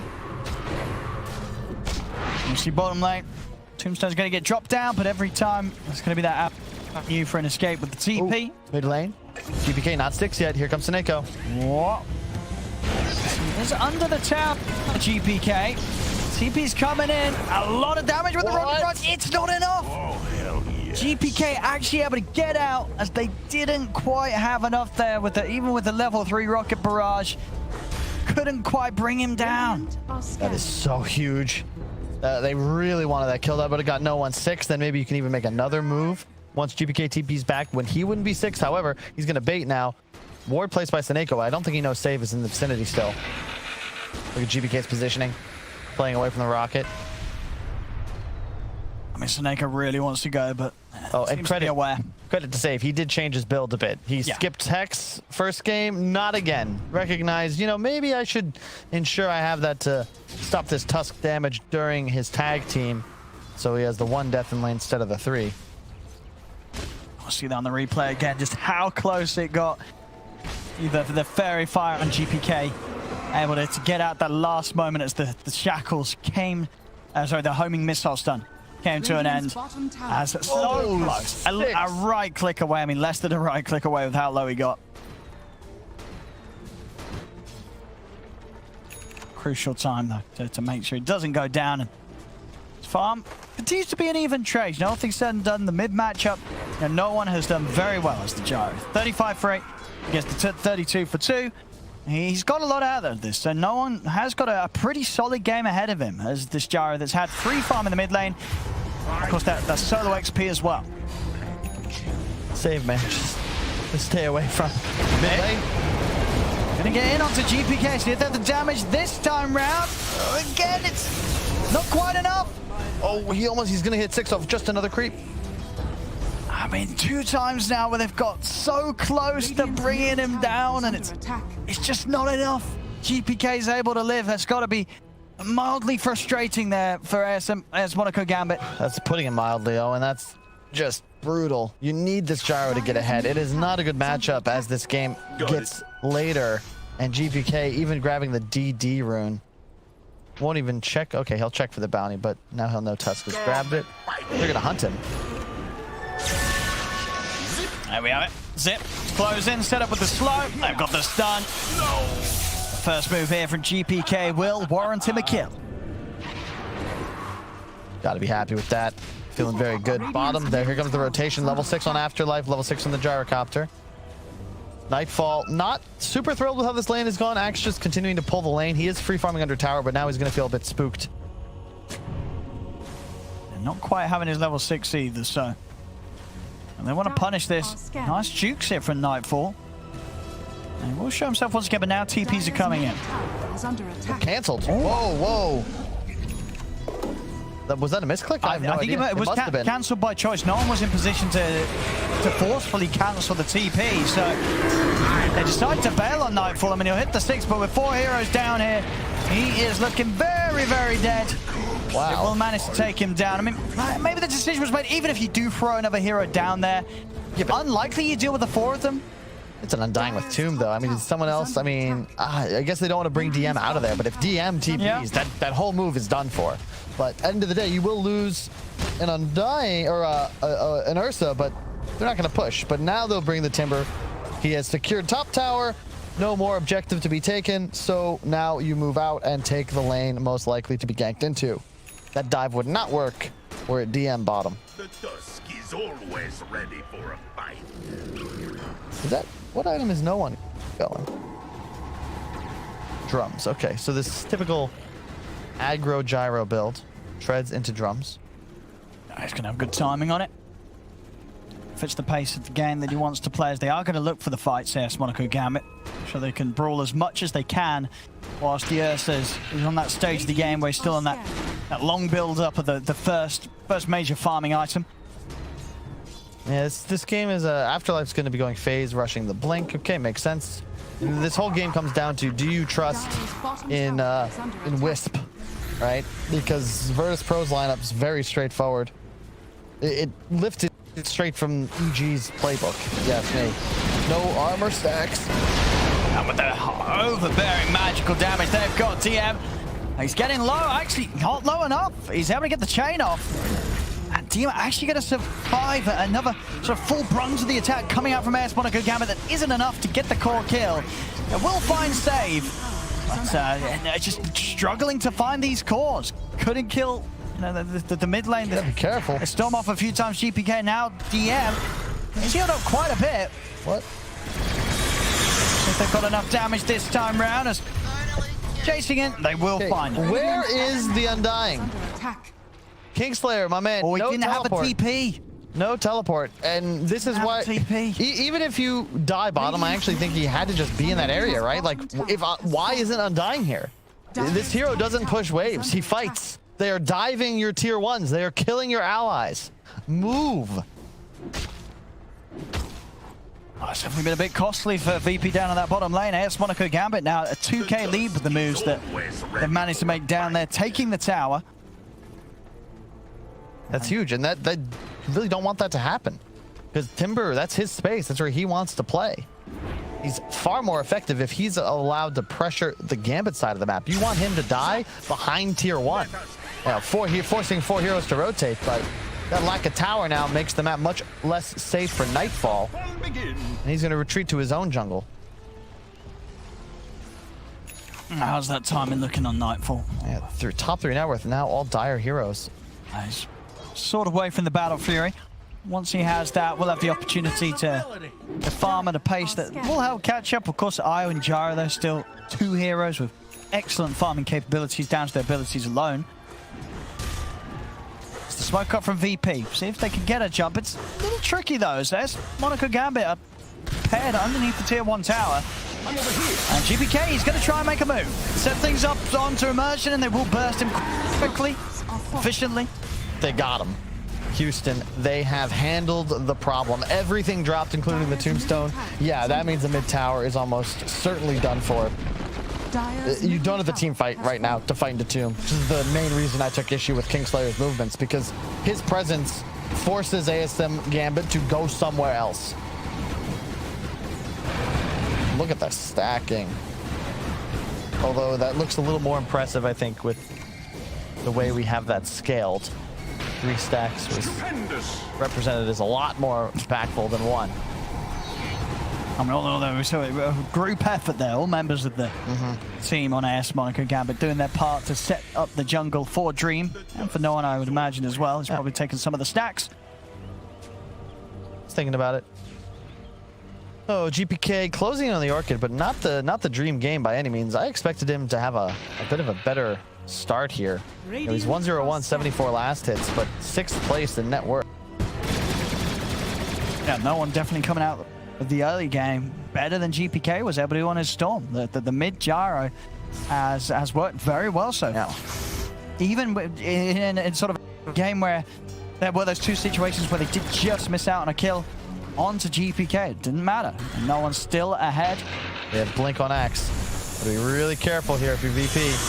Oh, nice. DM immediately checking out the situation. Making sure there's no chance for AS.Gambit to get that jump. I say that though, Afterlife still able to find a way over. As he's in, on the stage, they convert him with the snowball, they're closing the gap in onto the line. Jump from Nightfall as he's looking to try and turn this fight around. There's going to be a buyback from Save. GPK zips straight over towards No One, but No One's being tethered. Healed up by Dream. He still get burst. Save's got the thing that gets the kill. Afterlife's back in with a 4-man call, but there just isn't the follow-up anymore from AS.Gambit. As it's a beautiful play getting the 4 of them, but there's no damage to follow up as the gyro's dead, the combo's already been used. AS.Gambit, they've got to back off as the buyback from Save will set up for VP to turn and get 2 kills in response. Oh, and I was ready to, I mean, that's why you're the expert, because I almost started screaming about Seb. But yeah, there was no follow-up whatsoever. And the 4 heroes are like, oh, okay, that was cute. And they just kill 2 extra. You can see the initiation isn't bad, but it's away from the wards and the tower. And all of a sudden, once again, that tomb goes down. All attacks onto it. Yeah, sure, you take it out, but the damage is going onto the Timbersaw. That target doesn't die. All of a sudden, No One's in trouble, and we again look at this Carry Wisp. What is his impact? Big taunt, but then what? Tusk Rasta, we discussed it. There's no damage. All of these 4 heroes, it's a setup for damage, and No One is dead. And by that I mean No One, the gyrocopter, is dead. He was. If he was alive, there would have been a completely different situation, but he'd already been dealt with, and the kickback there from VP. The Timber with the hood and the Arcane Soul, like, he's just so strong. He does not die. Orchid soon to be complete on Storm as well. He's running right back to base to grab it. And then it's go time. They cannot defend mid tower, Middle tower has fallen. but I imagine they're going to look to make a smoke move ASAP.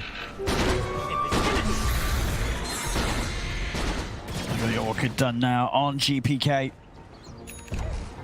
Battle Fury on the Ursa. And to BSJ's credit, I do understand why he would have preferred a different hero, but ultimately, I think as long as the VP carry selection can scale, you're happy. And Battle Fury Ursa certainly will do so. You're forced to go fighting items on this gyro. It's just the nature of the draft, so Drums BKB will be the choice. But it's a very similar situation as the previous game. This is Storm Ursa going accelerating items. A Timber Saw off lane compared to an Axe. Their damage output will be exponentially greater as this game continues. ASM.Gambit, they need to just win every single fight from here on out. And with the Orchid reveal, this next one will be challenging.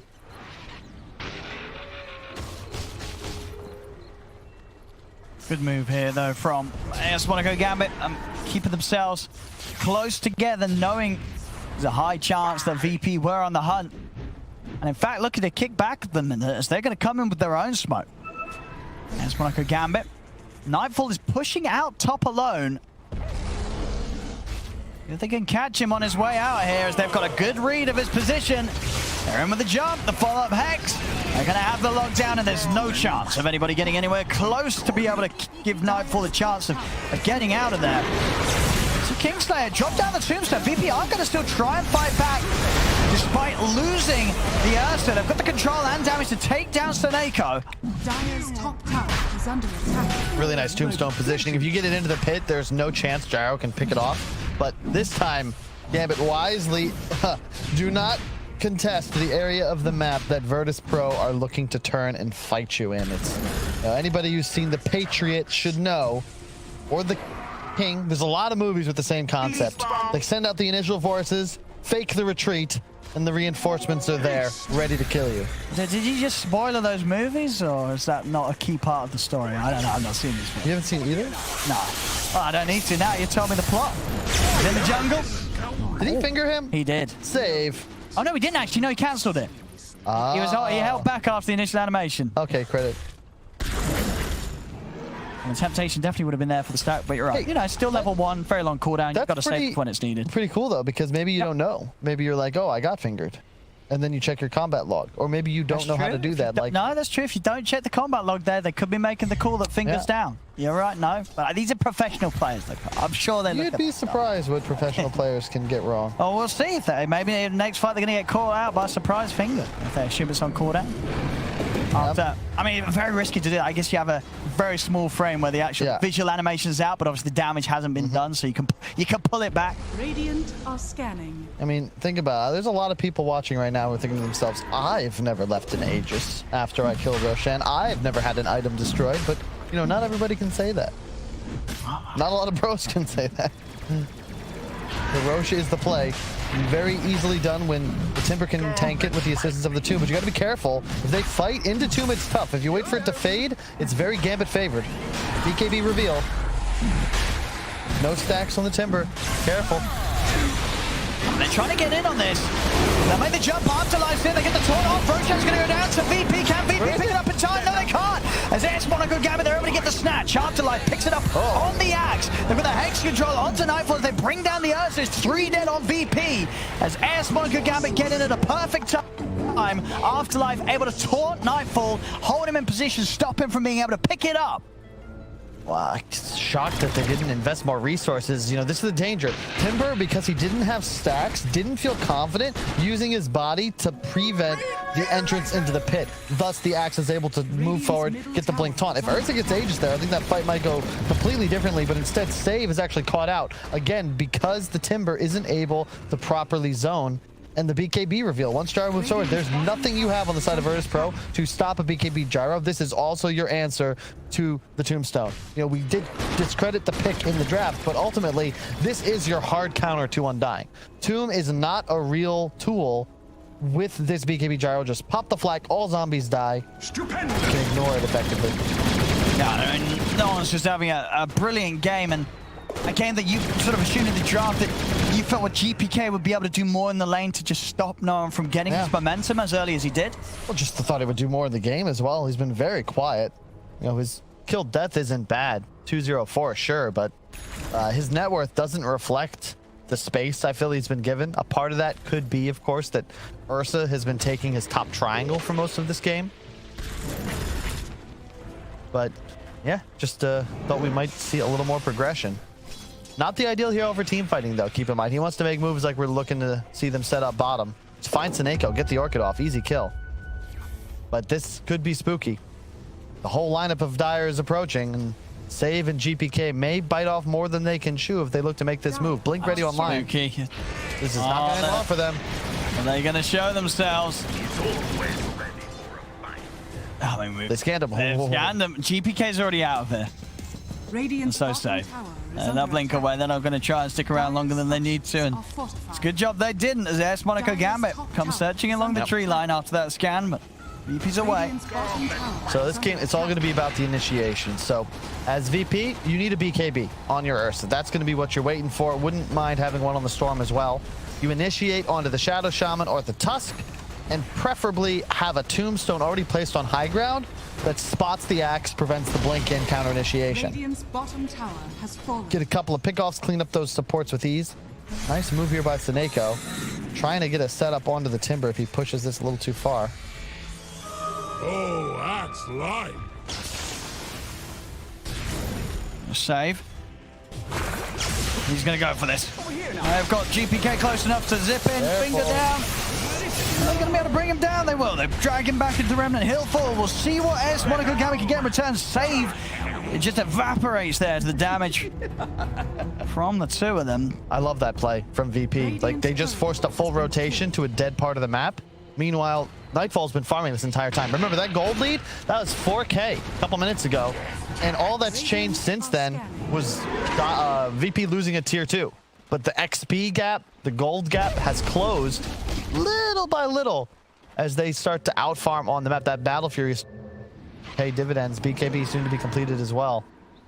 And then the Ursa gets threatening. Sure, because in these fights with the BKB up, AS.Gambit, they're just not going to kill a BKB Ursa right now. Radiant's middle tower. They can kite him a bit, and that's going to be their choice, I would imagine.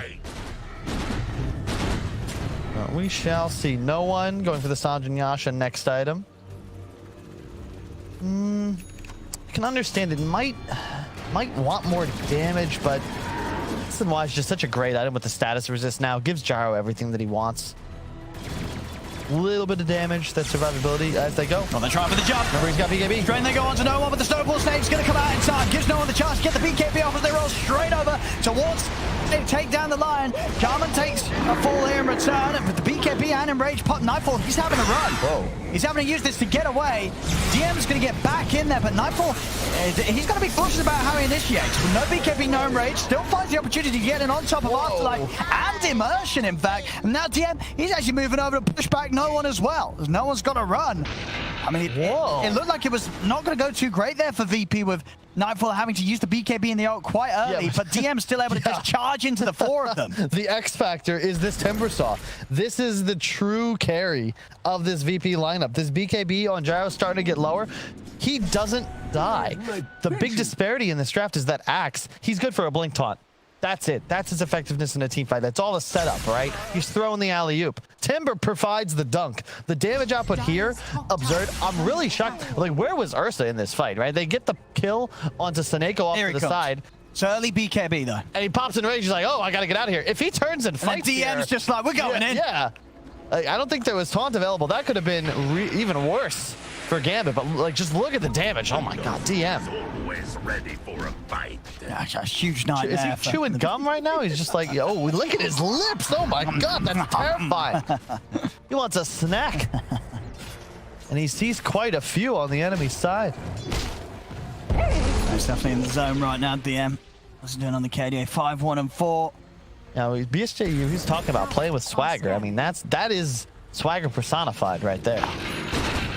They didn't drop a single series in their group stage, right? Or did they lose to Navi and I'm crazy? I thought the group stage, you mean last league? 7-0. Last league. Last league. Oh, I believe they won every series, right? Yeah. This is Let's play for them. I think they'd be disappointed with it to drop the map. DD bottled on the Ursa this next fight.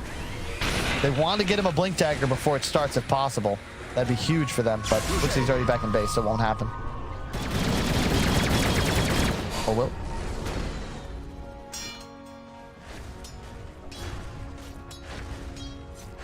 I like the choice to go blink instead of Sanjin Yasha. You already have another hero that can provide initiation for you with the Lion. You have the Storm. So you want this ability to go from a screen away, immediately, boom, all your heroes ready to rock and roll. DM, no stacks, got to be careful.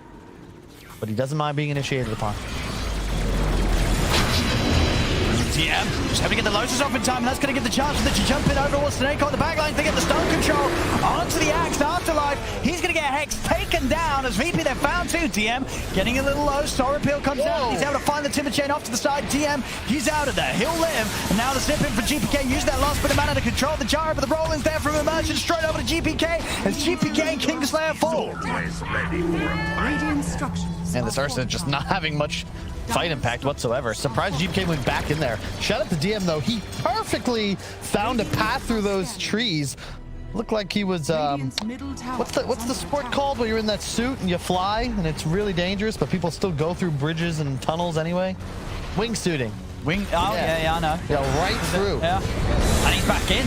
He's going to go straight into them this time, though, as they get the jump on. No one's gone. As he's pushing in. He weren't ready for that at all. AS.Gambit were not prepared for VP to punch back at them as they were just nonchalantly pushing down the mid lane. And now they're going to get Dream as well. No.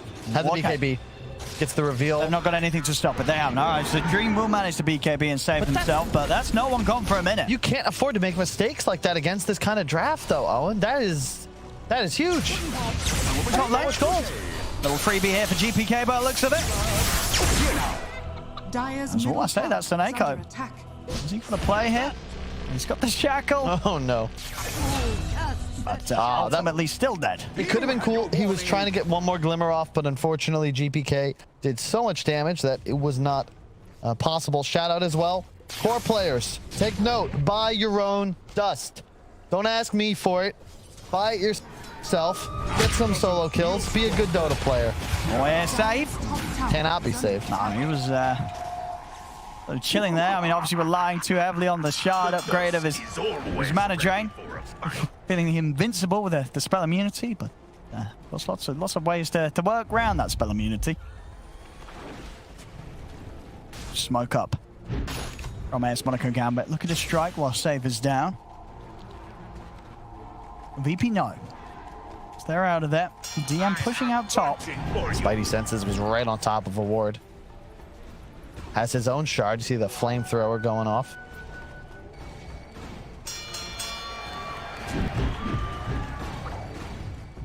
VP just making sure that they themselves aren't caught by surprise here. They know that AS.Gambit's off the map looking for action. But it's just so tough now. You can't really initiate on the Ursa anymore because of the BKB.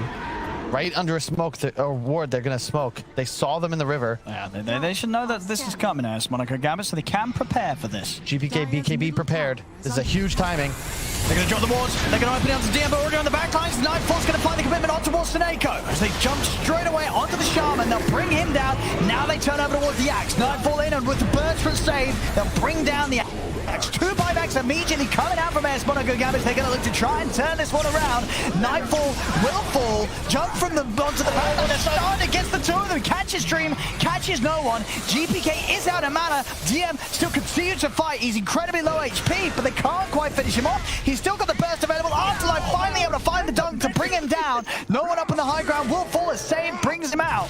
The call Afterlife still alive. They can manage to control Kingslayer enough to keep Afterlife safe, and Immersion's back in. Gets the jump on to save, and now Kingslayer, the last one left standing here for VP, looking to get slowly brought down. The Hex is out. Afterlife comes in for the finishing smash there, as AS.Gambit bring down the entirety of VP with some smart buybacks. Yeah, they did lose 4, though. It looks a little deceiving, but do keep in mind that was on a double buyback required, so really a 4 for 5. Gold spent probably evens things out. The XP will go in ASM Gambit's favor. favor. That fight really well executed by VP, but DM unfortunately just did not survive long enough to finish off those low HP heroes. He very narrowly could have just killed Immersion. I think if he Lotus Orbs himself, maybe that removes battle hunger in time to prevent the damage output, but either way, real close. Love the decision to go Solar Crest. Also, we talk about it. They don't have much damage. It's all about boosting up the gyro, so he's putting that on him nearly every fight. But I'm still a bit spooked. DM, that Shiva's coming up next. Be a very scary item to have to deal with. Nightfall also not really dealing too much damage, it feels like. Have not felt his presence. Has his own shard now. Yeah, most of the damage has really been down to DM and GPK getting the jump before the BKBs come out. A little harder to do that now though, with the butterfly complete on no one. That's nothing to fight through this evasion. I was hoping we'd see that. That's a perfect item choice in this spot.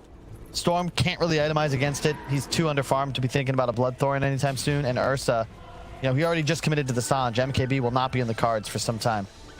And now not only the gyro with evasion done, Halberd complete on Dream. So now got 2 cores. Yeah. That at this stage of the game are going to be very hard for VP to take down in these fights. This is a great itemization. Stupendous. Roche will still be the next contest. This one does have a shard. Kingslayer has no wards. They're going to spot the one up on that hill, but aren't able to take it down. So VP will be forced to take this fight under vision if they want to invade woods here. Dire's middle tower. Yeah, I gotta say, ASM.Gambit looking pretty strong. I again point to the Storm net worth. Just doesn't feel like GPK. His scoreline is deceiving. He's 6-2-11, but it feels like one of those games that Storm just didn't have any space. It's very odd. Every single move's having to be made into the entirety of ASM.Gambit. It seems as they're gonna step into the pit, drop down the wards. VP, can they time the jump? As Roshan's falling, they're going to try and get it on the backlines. They found Immersion, they're able to burst him with the finger. Immersion goes down, buys back straight away. They do not want to give up this Roshan, ASM.Gambit. They might have to. They blew the BKB for the buyback. That's a solo play right now. And Savvy tries to jump in to get the steal. He's not going to be able to find it. They did, however, get the kill with the Chakram from DM. That's sick. So something there for VP. A lot of XP. But I'd really like to see them for future fights, you know, Timber players. Tell your team not to kill that camp. DM consistently is taking these fights with no stacks because he isn't able to tank creeps in the jungle before the engagement. And they've lost save, and there's an Aegis on the enemy side. So yeah, go straight up the high ground. So much sustain now, plus the evasion. No one will just smack this tower. Forces the glyph, but I don't think they're going anywhere here. I was just saying, with this butterfly gyro, Halberd, Io, very hard to fight these cores right now. What VP's got in them. Tier 3 down. Gonna have to make a jump soon. PK. Oh, straight into a stun! Oh, immediately gets caught there as he zips in. What got him? Was he straight into a missile? No, I missed. Either way, he zipped in and he was caught out straight away. They're gonna buy back there on the two of them, DM and GPK. Dire's bottom tower. Was it a? It wasn't a pre-click hex. No, it was it a? It was the tether. Oh, upgrade from the eye. The tether stun got him. It tripped him up, and now he's coming in for the buybacks. Ready with the BKB. They're going to grab an Immersion. They'll bring down the Tusk. Save will fall though, and again, BKB from Nightfall having to be used to back off. He's on the back. They've got the control on DM. DM needs help. He needs it soon. The Lotus is out, but the Dunk's there. It's DM dieback out for 90 seconds. I think that's all she wrote, Owen. I mean, that's just it. I mean, they hit the timing. The Paladin Sword 2 for the extra read. Like, you're not killing them. As you said, double evasion, again, 0 methods of piercing it. And the BKB timing for VP, it was solid, but Afterlife, you know, he's always there. to peel when necessary. That's 2 racks. Radiant's top tower. ASM.Gambit, they're going to sweep around. I mean, look for a third. They just can't kill these cores right now. The Satanic done on no one. He's not going to die. She's still on Dream. These heroes, they just don't die. You can throw everything that you've got at them on VP's lineup. And down 15k, you've got to catch them completely on their own and with the full lineup of your squad. Otherwise, there's just no chance of killing these heroes in a fight. Top tower is under attack. Survivability seems to be the name of the game. Thought VP's cores would be too tanky, but it turns out this ASM.Gambit just indestructible. They're looking to get it from behind, but I don't know if this is going to work. Safe, pretty far away from the base there. He has got a TP, so if he wants to rejoin the effort from the high ground, he can do so. Basher done on Nightfall, so a little bit of control, but still the damage is the big issue. Just getting megas here. Nightfall's going in. The Hex off with the finger straight away. They're focusing down Dream. Can they bring down this outside? They drag him back. They've got the swipes building up. The cheese is off. Dream back up to full HP. They turn. DM's down. Save as well. GG. Game over. As ASM.Gambit will take this second game. And, I mean, you got to be honest, it looks like Brian was indeed right. This Ursa pick just didn't have a great game, amongst many other things. But as the final pick, it just didn't have that oomph that VP kind of needed. As ASM.Gambit, they crushed it. Their final pick, this mid-gyro, no...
But Juggernaut, for example, like, you know his impact when he goes in with the Omni Slash, you know, he solo kills someone and all that. But Bloodseeker just has to survive in the fights.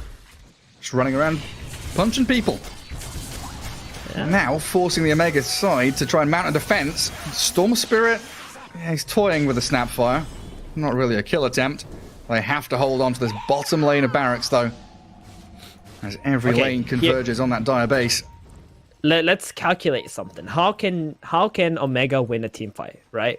They got this Battle Fury Lifestealer. You know, he's almost got an AC. They got a Phoenix in their lineup. They do have to worry about the Snapfire canceling the Phoenix. The Storm is actually building into an Aghanims. So, Storm zips in, pulls everyone, Shivas, Phoenix gets a nice egg off. Maybe Storm pulls like 3 or 4 heroes, and then Lifestealer is just pummeling them with the Battle Fury, you know? It's difficult, though. It's possible, but it's possible, right? That's what matters. The thing that they're missing on Omega is like that silence for the exactly. They don't have a way to keep him locked in so he doesn't use the Stampede. I was thinking the same thing, like a Hex or Silence, and I start, looking around. They've got Moonlight with Greaves, they've got Nanana who's got the Stone Form, Stampede on the Centaur, Snapfire has a Greaves with a Blink Dagger, and Bloodseeker's got a BKB and a Cheese. Who do you even go on? Yeah, everyone's so tanky, man. Multiple saves on the tanky heroes. Storm with a shiver, zip in, and then zip out again. And Leicester is supposed to be this hero that's good against tanky heroes, but the way that Latin defenders are tanky, like how they're tanky, it doesn't feel like Leicester is the answer. They have a lot of armor, they have this Glimmer Cape, they have Yules, they have ways to just like kite away the Lifestealer as well. Yeah, kite, peel, reset, and keep shoving these lanes. Looks like Nana has decided they don't want to commit fully for high ground, so going to fall back and soak up some of the rest of the resources on the map. You know that the enemy are bunkered down and they've missed out on, well, like 80% of the farm that they should be getting. Just yeah, the storm is just zipping away everything, and you don't really want to throw the game at the moment. I think they realized they made a mistake in not giving the Bloodseeker the Aegis and they're giving it to Nanana. Nanana is actually unkillable with the Shard Stone form. If they give it to Bloodseeker, the Bloodseeker can just walk up and hit the tower. How long does that last, Stone form? Like, he's invulnerable for like 3-4 seconds, 5 right? seconds? 5 seconds? It says here... 6 seconds. For the familiars. Yeah, it's the same, right? That's nutty. Yeah, I mean, good luck, like good luck initiating on anyone. Yep. Aegis is claimed up though. So in all this time, sure, the net has been closed in around the Dire squad, but they're holding on. For dear Yeah, hope. I think that was their error here on Latin defenders, not putting the Aegis onto the Bloodseeker. Like, they should have understood it's time for them to go high ground and finish this game, and you need your Bloodseeker to be able to lead the way. Because if you don't have it on him, like, they can initiate onto a Bloodseeker, they can bring him down. They have enough damage to at least kill one hero if they commit everything to it. Mm-hmm. Centaur has Aghanims now, though. Maybe they don't have damage anymore now that the Ag's complete. But What's it did finish after the Aegis ran out. 40%, which is a lot. It's a lot. Stampede duration, 4.5 seconds.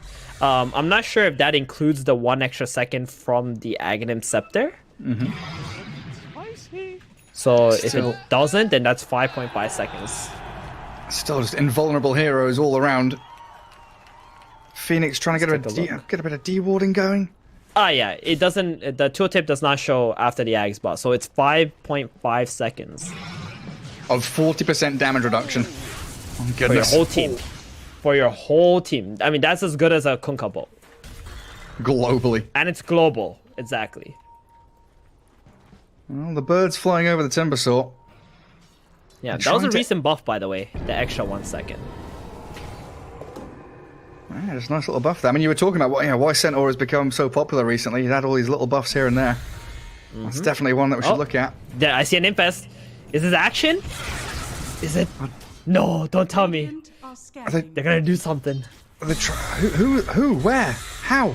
Why and when? The Tusk. I think he was looking for the Snapfire. Snapfire's showing top. I mean, he is alone, but oh, he's so fast. Just Cookie, Scatterblast, get out. Immediate blink after it, yeah. And Storm is still just zipping down these waves. 15 charges on the Bloodstone, right, Ag Scepter. Tusk is infested. If you just click on him, you see his HP bar. It's like, oh wait, hold on. Something doesn't add up how much HP he has. Why has he got 3,000? It's not like before, where like if someone is infested, you just couldn't tell. Oh, stun. Phoenix. There's the snowball, though, onto the Snapfire, and the ball lightning in, but the stun onto the Storm Spirit, down half HP. The Sunray trying to heal him up, but he's been stunned. Big Egg. Chain disabled. Bloodstone ticking up. The Storm Spirit not surviving. Down goes Jamari, gone for 80 seconds. Even with that Supernova and the initiation from Omega, they're going to lose to Cause because the Timbersaw is being destroyed by Nana. What's happening there? Oh, it's a Lifestealer battling with a Centaur, but he can't chase Valkyrie.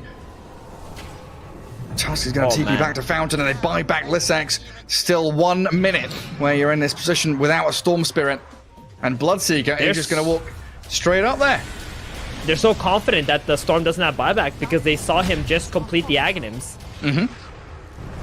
So they're just fighting this 4v4. No problem. Absolutely. I mean, they just jump straight onto the Timbersaw. He's meant to be tanky, but it doesn't look that way. Lifestealer does manage to munch away a little bit through them, but Bloodseeker with the BKB does not care. Bloodseeker just walks it all off with 4,000 health. Stunning with the familiars.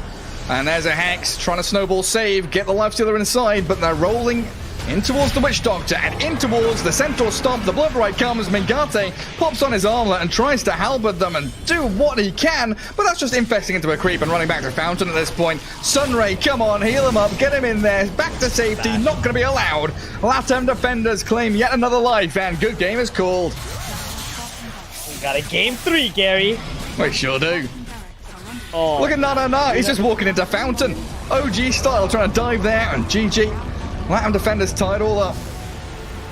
You know what, Omega, they tried to play the same game. They had a pretty decent draft. You know, they did some cool stuff. I can see their individual skill is very high on this team, but Latin defenders, they had the superior strategy in this game, especially the Visage. This Visage with the first item Orchid, the Aghanims, even the Shard after, like, everything was on point, especially with what they were able to do. And this game, for me, was like a verification that Centaur and Bloodseeker are incredible heroes, right? Wait, was Centaur also in the previous game? No, but okay, so he also won, right, in that previous game. So Bloodseeker, Centaur, maybe this is just a legit combo. Or just individually, they're really good. In previous series as well, Centaur just seems to have incredible amount of impact, even against strong counters like Timber, Lifestealer, and Phoenix. Well, it's time to get into the movement speed patch. We've got Bloodseeker, Centaur, Our break.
Virtus Pro's turn to ban. Radiant team ban. Virtus Pro's turn to He tried again in game 2, and it does work. He managed to get a victory over Virtus Pro. Certainly not a small feat whatsoever, but nope. I think a series against Virtus Pro from this Eastern European division. Can they finally do it? ASM.Gambit. What were some of the things that we thought won the game 2 that was the reason they managed to find victory?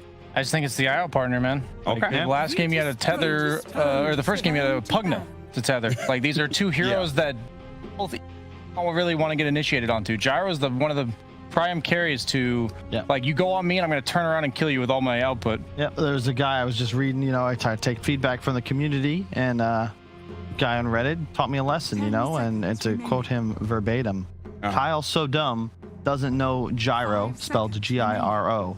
Best hero this patch. Read notes, lol. So, did you read the notes? Yeah, I mean, it's a... Before or after that comment, did you read the notes? Radiant team ban. I might have still not read the notes. I thought you said you listened to that guy, Kyle. You're lying. It's a big deal. I don't think I read the shard and then forgot it immediately, but I think the itemization that you can go nowadays, like, if you have certain heroes, certain patches, they are defined by the items that you can buy, right? Last patch, if you couldn't buy Battle Fury, felt weird. Gyrocopter traditionally been the same 3: drums, BKB, Sanj and Yasha, maybe a butterfly in there. There was the Ags patch. If that's available and it's strong, probably pickable hero. My biggest thing about Gyro is that Satanic and Butterfly are, the stocks are on the rise. They're going to the moon right now because... Ooh, that makes another hero potentially SF. Stonk up. No. Luna. Yes. Yes. I keep saying Luna as well. I just think that the nerf to Divine Rapier, or I guess the change since they gave it more damage, makes the Butterfly go way up in value. Yep. That there's no longer True Strike on the Rapier. And Satanic, for people who don't read patch notes like Kyle, it is now a 25-second cooldown instead of 35.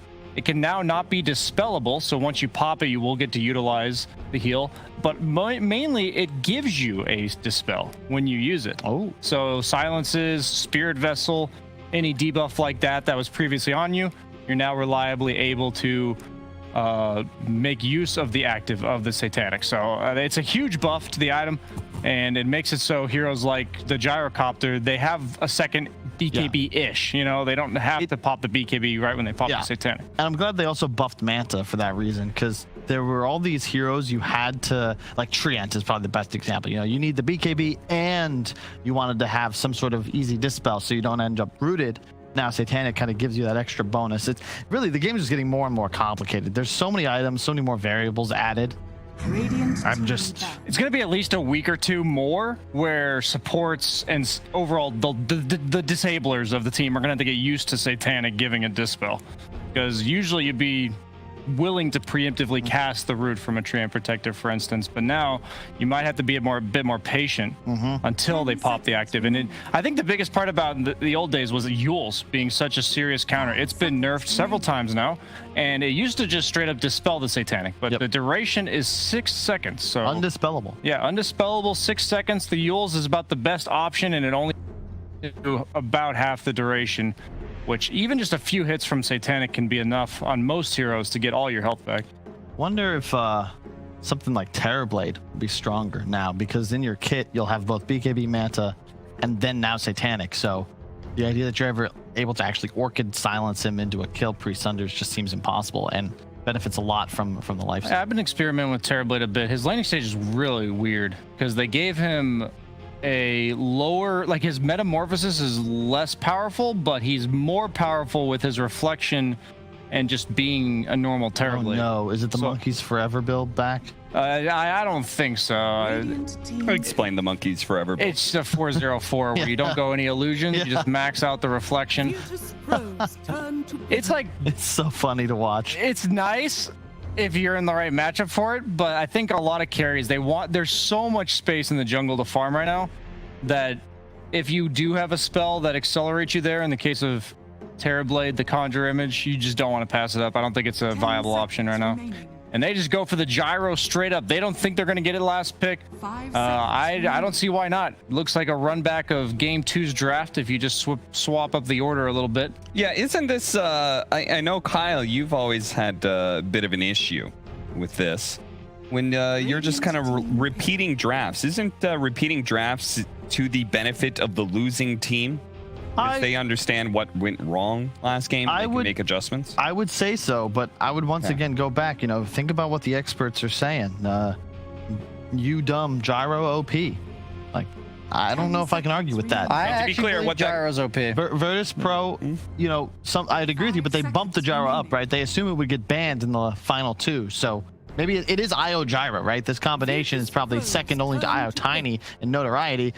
Now they go for the axe into the Witch Doctor. That's a little scary. This lane bottom is not one you want to really mess with.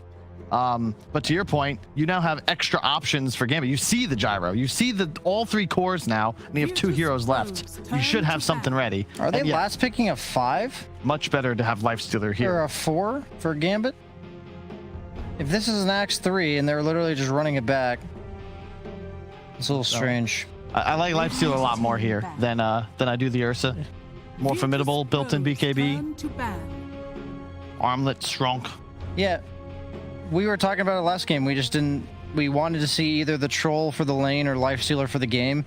Tag team, even though it's physical damage, does not go through magic immunity.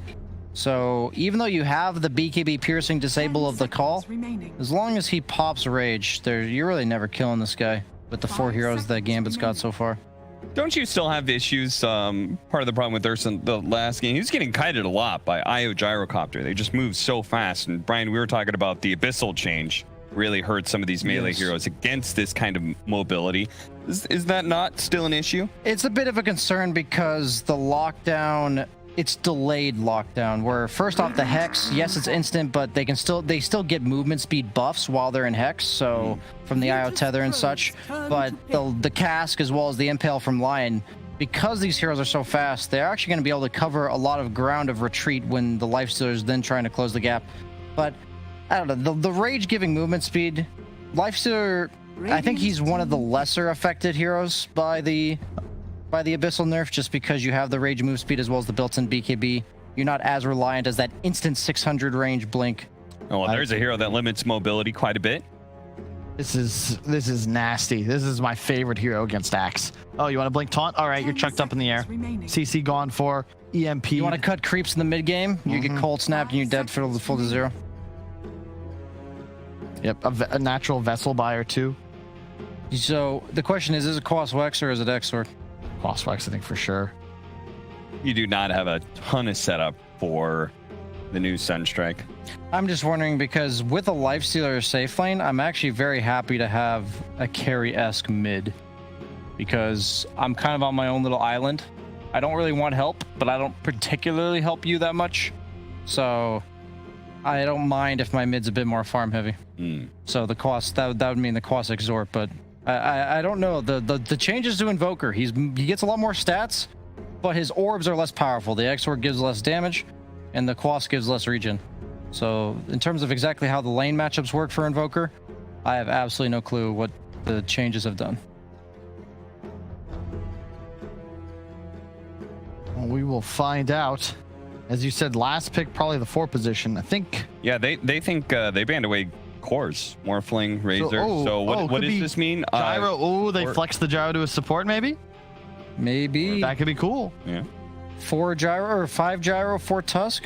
But then you're not doing the IO tusk lane. Yeah, you just put the gyro with the axe. I see. Spam rocket, spam hunger. Yeah, but you're against a Lifestealer. That's fine. Well, you're not spamming rockets at that point. Maybe the Witch Doctor's going to get the treatment. Nope, last pick before.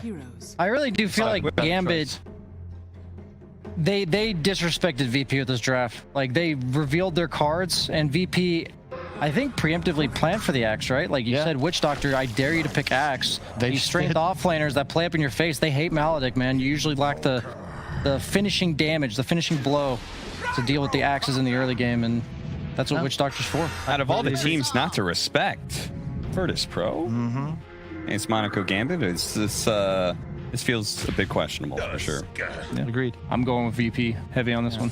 You know what else is a little questionable? Brian has to cast this game. That's right. Brian is going to be jumping into the casting spot for Game 3, so he's going to hop on over there. Thank you, Brian. Kyle is very excited.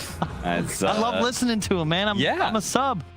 To his stream, that is. It does mean you have to close out the series with some final analysis here, Kyle. You have to actually predict the winner here. You are so confident that Virtus Pro was going to win Game 2. I got to agree. I got to agree with Brian. They played into their hands. Like they picked Axe into Witch Doctor. They just bumped up all their cores, giving VP effectively, I think, the best 1-2 combination to deal with that lineup. It's the same game, but VP's better prepared, and that last one was pretty close as is. All right. AS.Gambit is going to stick with what they've managed to win a game against Virtus Pro. That's something, right? Hope so, anyway. BSJ and Owen, take it away for Game 3.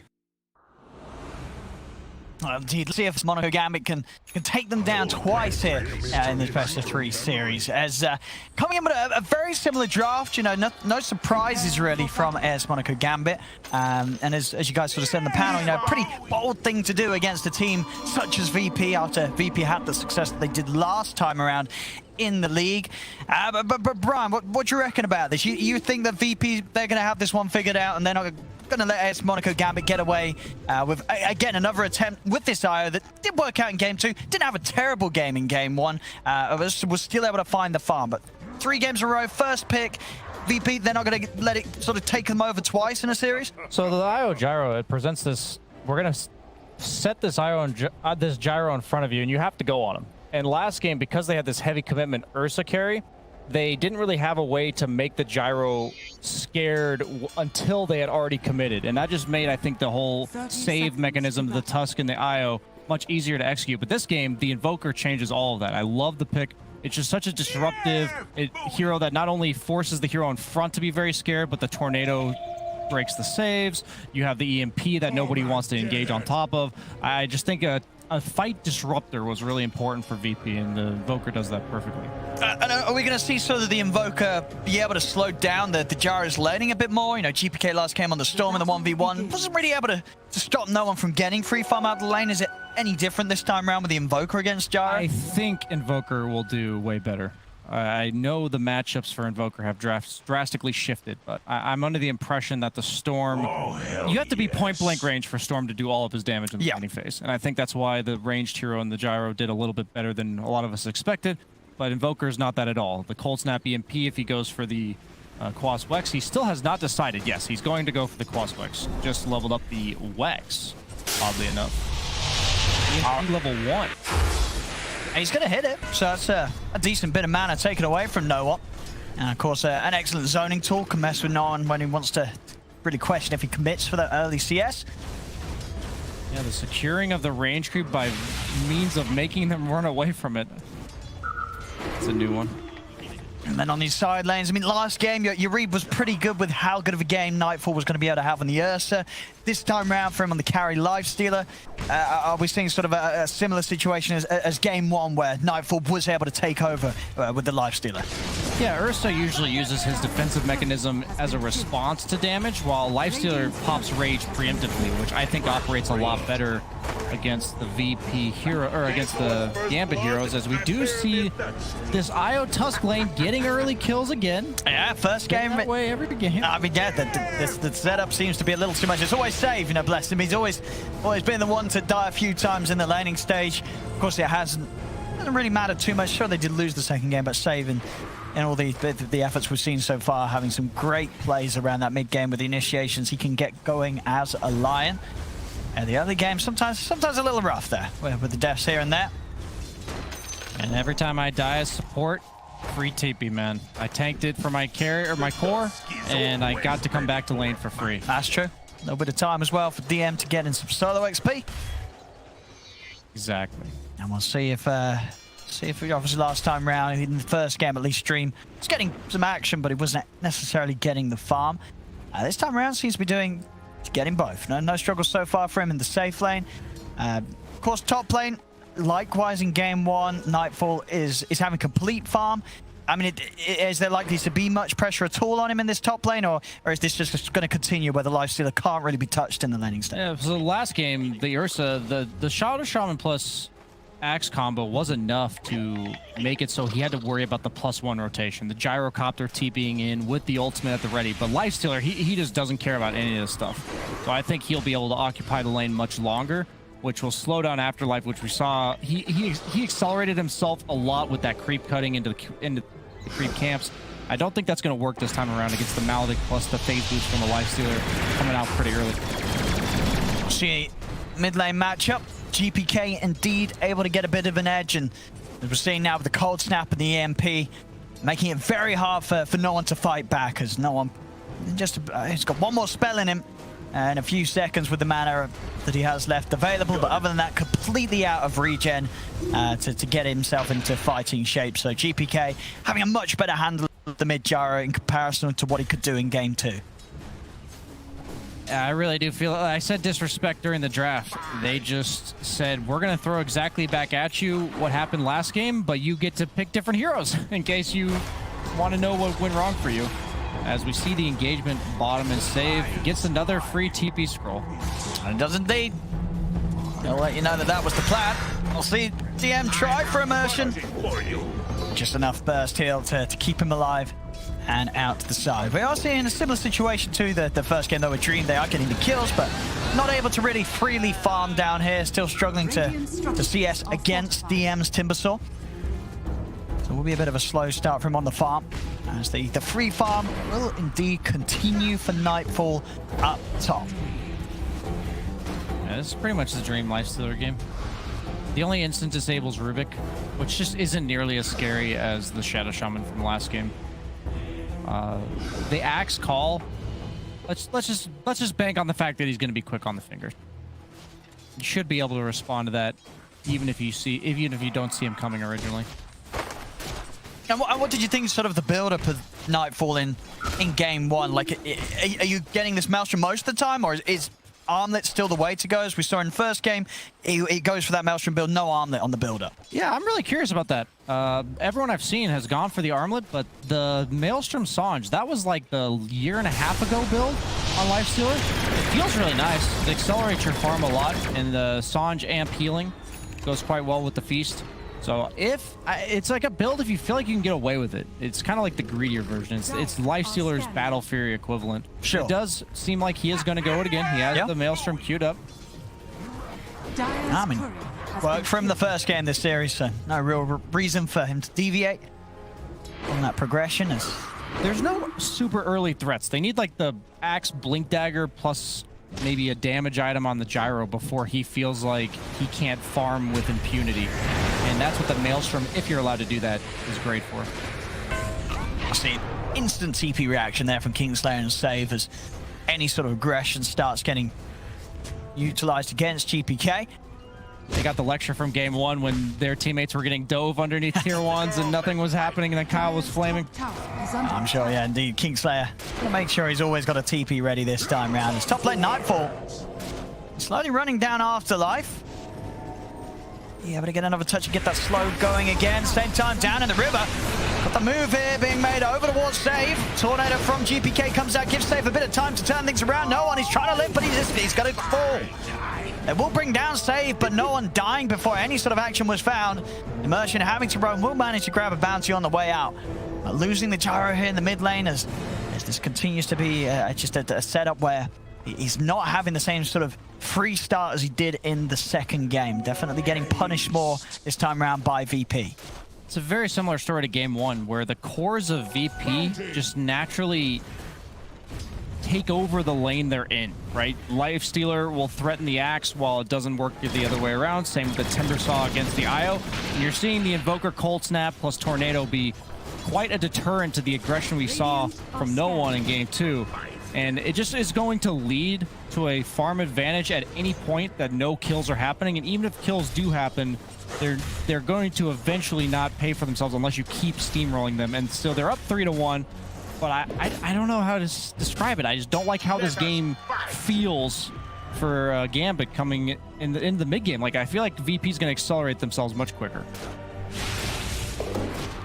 Nightfall Javelin done. Halfway through on the Maelstrom, and I mean, if you know, for ASM.Gambit, they know exactly what's going to happen in terms of Nightfall's way that he wants to play this early game, get the Maelstrom and get the farming done.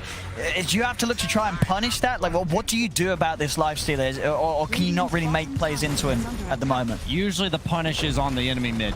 Usually you take out the fact that Lifestealer is not going to really participate in the game. We can't really do much to this guy. Let's pick on the mid, as you see here. This is exactly what I would like to see. They're going to go on to GPK in the mid lane. Straight aggression coming in. Save isn't in time. GPK, he's still alive, and with the support backup, they're going to be able to look to turn it as they bring down no one. GPK still living here as Immersion didn't have quite enough damage in the tank to take him down. As Immersion and no one will both get punished for that dive. So, as you say, ASM.Gambit doing what you want to see. Problem is, VP, they do have the answer for that. They knew that was going to be what ASM.Gambit pushed for. They've got a draft that succeeds in turning around those efforts. So often on the analyst desk, we talk about how it's more important that the team knows how to play around the hero than the individual knows how to play the hero. And that was a perfect example where VP knows that because they have a Lifestealer, their mid laner is going to get picked up a lot. GPK is able to get the cold snap set up into the stun. They've caught Afterlife. There's even Nightfall able to swing across, get involved in a bit of XP and gold. This is why Invoker's so good against Axe. Axe loves to play the enemy jungle. He loves to cut creep waves and play for that extra efficiency. You just can't do it against Invoker. Like Invoker plus 1 or 2 heroes, in that case 3, is just always going to bring you down. And that really stunts the Axe's Blink Dagger timing, which is crucial to ever threatening this Lifestealer. Quickly, the net worth has shifted in favor of VP. And I was just going to say that they know, because Lifestealer is independent top, they're going to pick on GPK. You saw all of VP, the entirety, ready to help him mid. No hesitation. It's just really well played. And we're seeing this from no one. I mean, this has never got to feel good, but would you agree it is necessary going for the treads? And he's queuing up immediately the BKB as his first item. Against Invoker, yes. Sadly, Gyrocopter doesn't have any innate survivability. If he gets cold snap into Tornado, he's going to die to any sort of follow-up. So the BKB, an absolute necessity. Well, like you said, you are not excited to be rushing a BKB. Dire are scanning. Of course, still going to take him a bit of time to get it. We'll see VP now getting aggressive as they come over to the jungle of ASM.Gambit. Maybe see if they can get a setup on mid. GPK. Got enough control there for Immersion. Not quite. Will manage to burn the mana, but stick charges are ready, and it's enough for Immersion to get the shards out. They'll turn towards GPK. Cooldown coming in. GPK still with a Tornado and has to back up a save. He's in the midst of it all. TM TP's over. GPK will fall. They get the kill onto the Invoker. As ASM.Gambit will manage to keep one another alive. They get the kill. They get out of there. This time, bringing in the full 5-man to get the job done. Make sure they have that damage, and VP are unable to protect GPK this time round. Yeah, 3 wasn't enough last time. Time to bring in all the people. As I actually think VP might be able to turn that into a tower, because Rubik's still level 5. Gyro doesn't have his ultimate because he just used it, and even Tusk. The supports are actually starved on Gambit's side, right? And they see this. VP feels like they are much stronger despite being slightly down in terms of net worth. Io's still working on that Ag Scepter.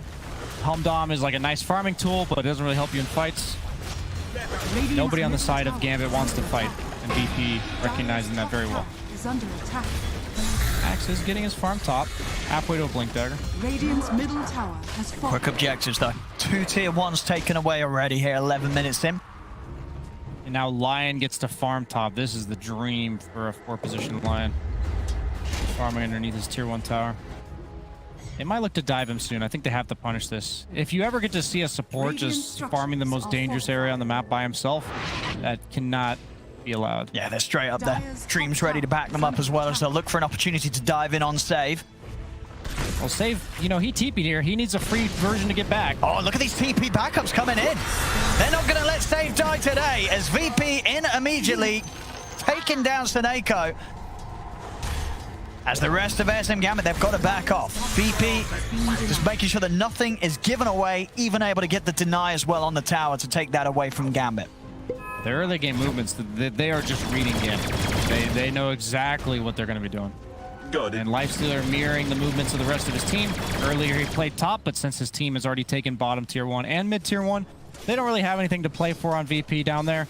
So now he's going to occupy that area. And Lifestealer doesn't tend to participate very often early, but he's happy to get smoke ganked towards, and that's exactly what they're going to do here.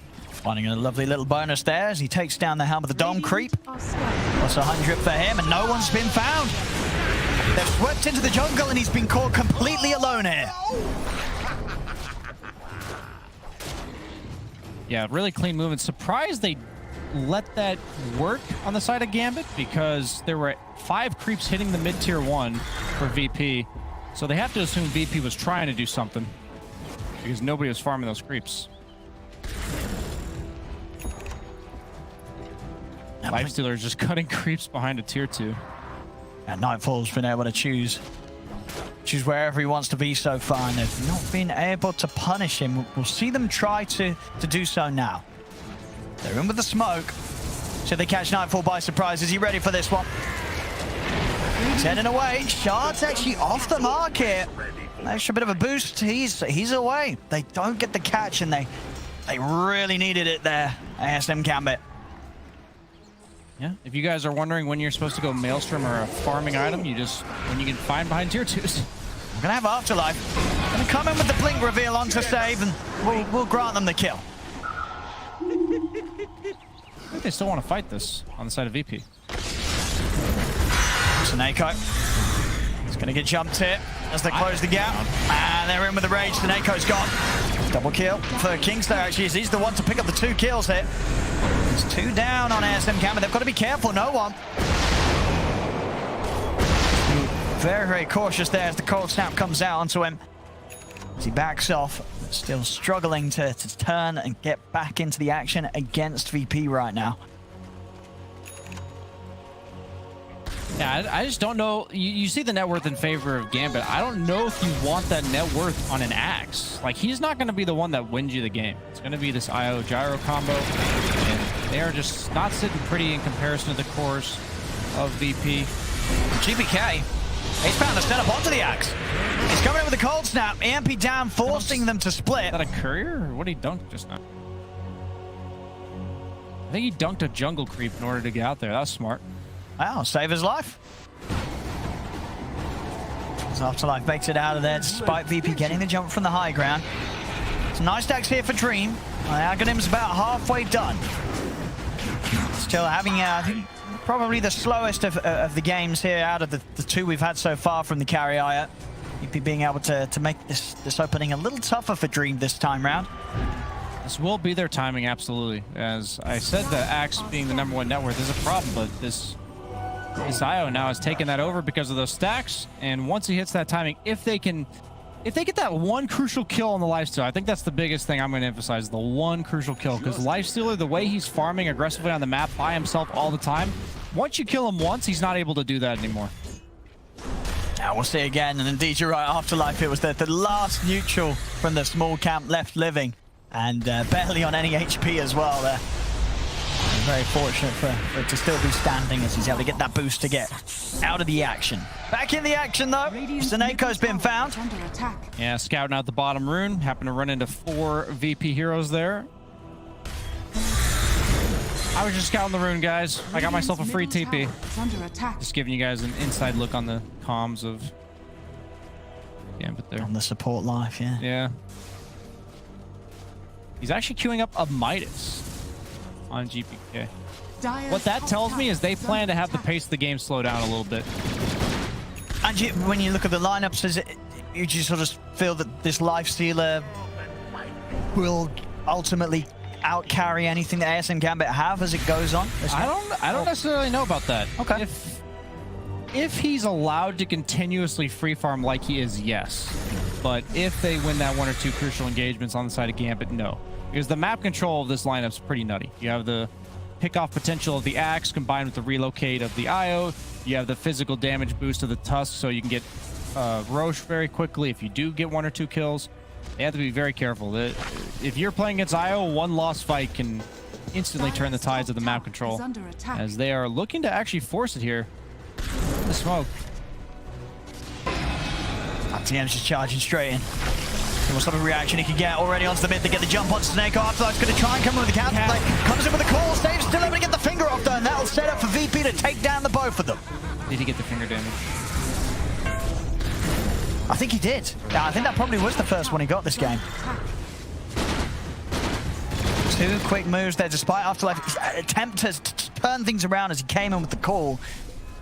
Not enough backup, as it were, to get anything more than just the Lion. It just feels so bad to blink in this game as an Axe. I think Kyle was talking about how good Invoker is against the Axe. Not only can you make it difficult for him to blink with abilities like Cold Snap that poke him with that small instances of damage, but you have like the free Yule's counter, you know? Everyone tries to buy 1 Yule Scepter against the Axe, so you lift him up in the air. You just have that built in with the Tornado. Radiant are scanning. You can't go for the Blade Mail on Axe because it's not going to be reliably returning the damage against the Lifestealer with the Rage and the Tornado to break up the combo.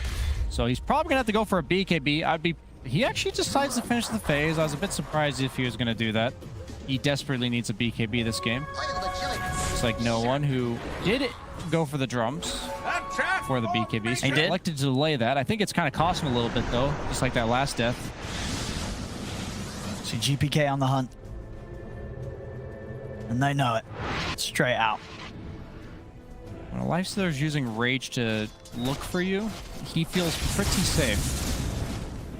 He's going to have a full basher as well now. So he gets on top of anyone Nightfall. They're going to really struggle to run away. Have the Aghanims is done on Dream, so his potential in the fights has now stepped up.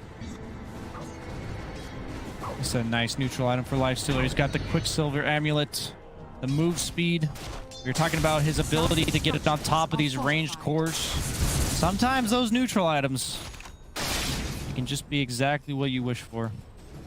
For sure, yeah, the Quicksilver. I think it always just feels like a nice one on any of these Agi carries. Now they got the Blink Dagger Lion. He's infested. What are they going to do with it? Where is he going? Oh, we saw the moves that they're able to do with this combo in game 1, and they're pretty deadly.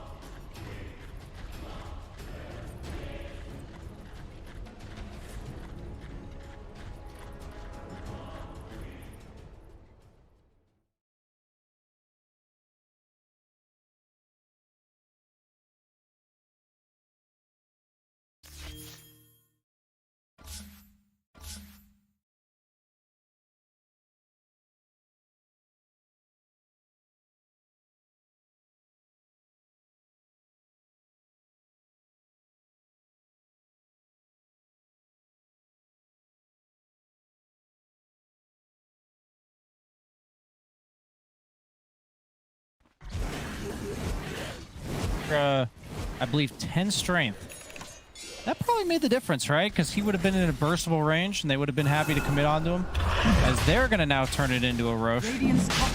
With the Alacrity, buffing up the Lifestealer. Usually not the best Roche taker, but Timbersaw's here to tank it up. As long as you're sitting at full HP, you're not too afraid of any contest from Gambit. They look content to let it go, as Io just completed his Zags. Axe is farming a lane top, so they feel very safe. In fact, they're going to look to try and punish him. They're going to keep going for Roche and look to make the play. Yeah. Afterlife knows that. He's into the trees. See how deep VP goes searching for him, though. He might feel a bit safer just because they were doing Roche and he chasing him simultaneously. See if he reveals himself on the next wave. They are so patient. They know if he's going to go somewhere, it's here. Oh, he's going to go for the next one. The battle of the patience. That's smart. They just say, don't go for the first, go for the second. Wait, he's trying to wrap around. He's going to run into an invoke. Okay. All right, he tries to go for save. Assumes that save is on his own. He's not. Backup's there, ready and waiting. GPK was hidden in the trees. As Afterlife, he'll slowly but surely fall. Nightfall actually able to come in and claim the kill for himself. I'm not gonna lie to you, I think they might have done that intentionally. I think you get into the mind of the Axe and you just see this Lion farming the safe lane there. You're just like, what? What is this guy doing? I guess I'll kill him. And instead, it's just a Lion he's a dangler. Yeah. The Invoker was there to tangle. Massively successful. And now they're quick to make moves down bottom. Sage bringing Nightfall over to the bottom half of the map. Seneko and Dream, they've got to run. He's infested. He's zooming. 450 move speed. Oh, close. They had the angle, but not the timing. Yeah, that's when you know he doesn't have quick cast, because you'd just be spamming Hex on the ground. The second you see somebody, they'd get hexed. Going for the Scotty. I've been seeing this in Lifestealers in EU. They've been going for the Scotty as a Abyssal Blade substitution. Makes even more sense against heal heroes such as the IO. No one. He has got a BKB. He's not going to get the chance to use it. The snowball save comes in, but he's already gone. As he goes down, they get the call off onto the two of them. Stave still able to get the stun out on the two of them. Sets him perfectly for Kingslayer to lay down the death ward. As that's 3 down. Dream's trying to run. He will manage to juke the tornado, but they're in with the cold snap. He's going to need a helping hand. Is there anybody to come over and help? There isn't. Snake goes elsewhere. He can't get over here. Dream goes down. Triple kill for GPK as VP. They're just back on the level you'd expect from this squad. Just a little too quick for ASM.Gambit to do anything about. No one getting caught, farming the small camp. And just holding on to the BKB, not finding an opportunity to pop it as he allows himself to get jumped, hexed, locked down permanently by Virtus Pro. You are not going to beat a team of VP's caliber the same thing twice in a row. I think they will allow you to do that. They're going to make the right adjustments, and you're seeing the impact that this Invoker has. He single-handedly carried this fight. Like, all the other heroes are the exact same. Yeah, not from GPK. Last game, and yet the fights are going drastically different. I'm not saying everyone else on this team is not playing well. You're just seeing the spells of Invoker, the counter-initiation threat, as well as just the poke. Like Gyro, he has a BKB. He's brought down to half before he even wants to use it, and then suddenly he gets hexed and bursted. Yeah. That's exactly what makes it difficult for Gyro to play his game, similar to what we saw from the Ursa in Game 2 for VP. And Nightfall, he's just been living in his own little world. Independent, farming, the absolute dream for any carry hero. And now he's just connected to his team. And they just control the entire map at this point. They're heading up towards the top. ASM.Gambit. I don't know if they want to stick around and maybe hoping to try and get a jump on one hero.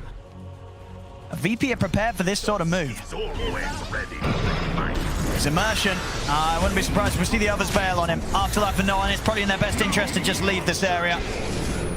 That's actually a pretty big kill. He was 200 gold off of a blink. And they still no one. Okay, no one's got it. He's got the BKB and CP out. That's his. Was that his 9-second BKB? I think that was so. the first usage, right? It was. It was indeed. Oof. Radiant's top tower has fallen. So weird to see a 9-second BKB be his first. As they immediately TP bottom, super fast rotation from VP, infested on the line, GPK scouting out. But seems like they're ready for this. Yeah, TPs are coming in from ASM.Gambit. GPK gonna try and set things up onto Dream. MP down. Oh, he was ready for that save. An instant hex onto Afterlife as Afterlife attempts to jump them. He was ready, now VP DM is chasing on Sunstrike. Boom! GPK keeping it flashy here, as there's no escape for no one. Some very deserved tips there coming out from the squad over towards GPK. As they know he's coming back. They do. They're just waiting for him. His base ain't safe. There's going to be 2 buybacks coming out. They're going to try their best to save Dream. Snowball from Immersion buys him some time, but the cask is out. Bouncing out between the two of them. VP will respect that. They'll back off for now. The taunt is there. They've caught GPK. And they immediately need more. They know this is not good enough. They bought back 2 heroes for this. See what more they can get out of it. TP outs. Already being done by VP. Kingslayer. He doesn't have a TP, though. So he's got to run. You know how he gets a TP? Radiant are scanning. He may just indeed start that process right here. And he will. There he is, right there. There he is. You guys ever don't have a TP, this is what you get. Honestly, it's kind of like some sick way to remind you that you were supposed to have a TP. I mean, to his credit, his TP was still on cooldown. As he died, he got the new one, had a couple of seconds on it. So, you know, that man. You got to call out these people with no TPs. Yeah. Oh, that's the Scardy down the drain. That's pretty big. That's got to hurt, right? I mean, it never feels good, regardless of how far ahead you are. If your item's put on the sidelines for 3 minutes. That's 5,000 of their net worth. Like, yeah, he still has one of the ultimate orbs. But, like, if you look at Lifestealers' net worth right now, it's effectively at 10,000. That's a big hit. Nice courier snipe from ASM.Gambit. Now it's his first big item. He's got like 3 half items. He's got a Maelstrom, a Sange, and a Basher. And they got DD. His first big item. Going for the butterfly on Gyro. But you want to go. Oh, saving Nightfall there, but Afterlife having jumping, get the call onto the two of them. Immersion goes straight away over towards save. They bring him down. No one's in with the BKB and the DDs. Bring them down low. TM's got to run. They're chasing him down here. No one is able to find it. Takes down another. But Nightfall, he's still in a pretty healthy position. A lot of HP amount to work with. Bash comes out first hit onto Snako. Who needs Abyssal? You can just first hit Bash. Dream. Oh, not again. He's going to be on his way back over. Is he going to have anything to tether to? Maledict down. Dream. He's going to get caught there by the cold snap. No chance to jump back to safety as VP will continue to come out on top of the fight. Oh, this is what I've always wanted. Oh, I'm so happy. Just still a little bit too much for them to deal with. Even in a situation where no one, he had the DD. Fortunately for himself, getting the courier out of there, nearly gets taken down, and that did have his eagle somewhere. The game continuing to get harder and harder for ASM.Gambit. Down 26-10, 11k lead for VP. Which one is he going to finish? Is he going to finish the Mjolnir? Is he going to finish the Sanjin Yasha? Or is he going to finish the Abyssal? SMY, final answer. I agree with that. I agree. This is, for me, the most sensible part of this game. Because I believe no one is in no man's land down here. He's got the BKB TP, and that will get him out. BKB, TP, he's good. He's golden. The wave too, not so bad. Forge Spirit boot. Trade a BKB charge for 400 gold. Absolutely, I think absolutely. I think a long duration BKB is overrated. I mean, he's already down to 6. So yeah, for sure. Then. Now it's like it's like the reverse of diminishing return. It's got like freebie. And in all honesty, the cooldown of a BKB, I know 75, it sounds like a long time, but in these games, you know, when the stakes are high, having fun. Yeah, the amount of time games and another fight happens when a core still has a BKB on cooldown seems to, you know, that doesn't happen that much, you know what I mean? Most of the time, teams are good at setting things up to buy time for the cores to get their BKB back up. The breaks between sort of the skirmishes. Yeah, Roche, I think, is the only way they really could have punished that, and it's not up yet, as he's going for an MKB on the life sword. I don't mind that. So he's not completing any of his half items. Yeah, needs it. Butterfly's up, or soon to be up on no one. Yeah, he's still a halberd away, but it will be there, and you would imagine that indeed a halberd is going to be on the down the line coming out for Dream once again. The same build that he's been going for. Needing that chance to punch through it. It's going to ASM.Gambit definitely being much more cautious now. Not seeing them getting caught out too much. No one's staying safe, and now they'll try and move out as a unit. I'm pretty sure Axe has gained 2,000 net worth. It has been a slow game for him. You're right. He had those exact items like 16 to 18 minutes. There we have it. Ooh, Lotus will give them the chance to turn things around with a snowball over to the side. No one convinced him with the BKB, but the Cataclysm comes crashing down. Save will fall. Buyback straight away from Dream. No one. Maledict's on him. Chaos Meteor coming down as well. He's charging over towards Nightfall. They've got the chain stuff with the homing missile, but do they have the damage? Punch up onto Nightfall. Can they kill him off? They can. They bring down Nightfall, but DM cuts across with the Timber Chain, grabs the triple kill, turns towards Immersion as it's the third hero dead on ASM.Gambit. Snako also to fall as GPK takes him out. Gem hits the floor. I was wondering why that right click did so much damage on GPK, but he has the enchanted cover. That answered my question. As Lifestealer, he's just he's like the distraction carry. The real carry is in the back lines, the Invoker. The nice thing about this Lifestealer Invoker combo this game is that Lifestealer is enough of a threat that you can't afford to ignore him. But but he's tanky enough that if you try to commit to kill him, Invoker is going to clean you up afterwards. So just a hard game, really, for Gambit to execute in these fights, as DR did have to buy back there. I did. I believe there are two buybacks in fact being used. Yeah, both Dream and Immersion in that last fight. So an expensive attempt from ASM.Gambit to save the situation. Roche is up. That's going to be very hard for ASM.Gambit to contest. Going for the heart next, Dream. continue to just tank up and try and get himself into a state where it won't quite have the burst. Playing against Blink, Etherland's Lion is just so hard as any hero in the game of Dota. So much lockdown, such long range. Oh, he's even got the 70 max health per finger of death kill. How many stats has he got? He's at 3. He's got 3? I mean, it adds up very nicely. It's a big number, plus 70. Wait. I think he gets health for that. Is that how that... What are you on about? Yeah. Brian, that's literally what it says. What are you asking? I was so confused. Is that a new talent? Yeah, it is a new talent. It's a 7.29. Yeah, not only are you stacking up damage, dude, you're getting plus 70 health with each stack of the finger. Dude, that's OP. Yeah. You're going to get some tanky boy lions. It's already 210 extra HP. That's a considerable amount. I'm going into an unranked party queue game, and I'm playing mid-line. I'm going to have like 7,000 HP. Yeah. I mean, absolutely. That's my goal. Mid-line is on the table. Got to do the Ana camp fountain for like 30 minutes as I get infinite health. I feel like Lion scales better in health than Pudge. It's crazy. Yeah, with that amount of... He absolutely does. I do hope we'll see one of these games at our core line. Or just a late enough game where the Lion has like 20 finger kills. He has really no items with 5,000 HP. That's what I'd be down. Well, we'll definitely get that. I mean, with the frequency of Lion picks, I mean, this hero very much, we were seeing it every game, VP getting it for save, valuing the Lion as a hero very highly, and completely understandable why. I mean, we saw last patch the strength of these good players with the hexes, and sure, some sort of cast range has been and there, but ultimately the concept still is as strong as ever, having such a solid instant initiation that heroes like Lion and Shaman can offer. And there we have it. Again, the jumps there. They do have the counter play of Immersion coming in with a snowball.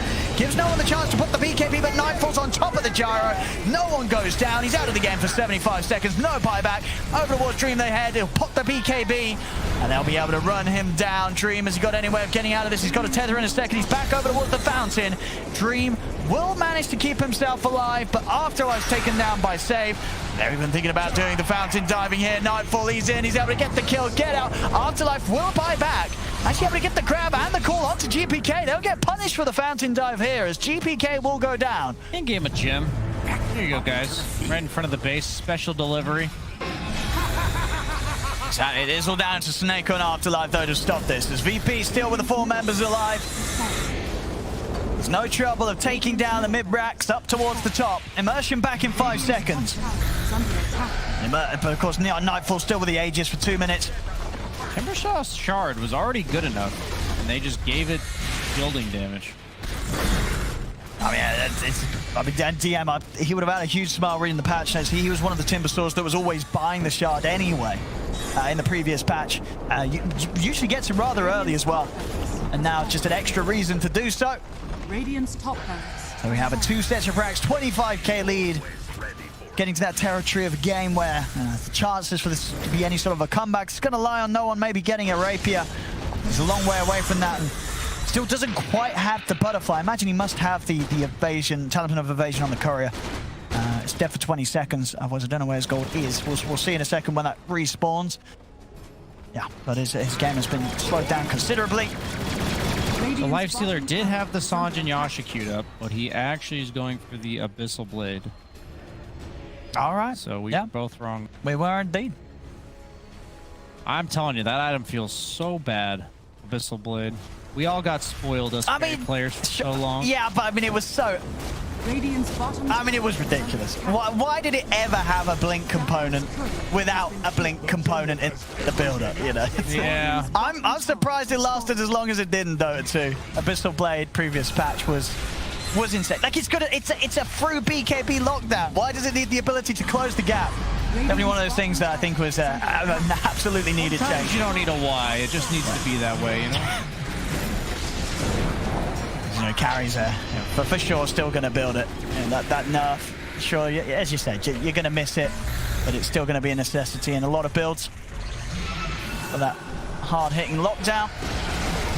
This is the difference between last game. Yeah, look at this Nightfall. He's on to no one. He's going to need some save here. Afterlife's going to jump in with a call. Cataclysm coming down. This car bouncing back over Afterlife. Afterlife goes down. Immersion will fall.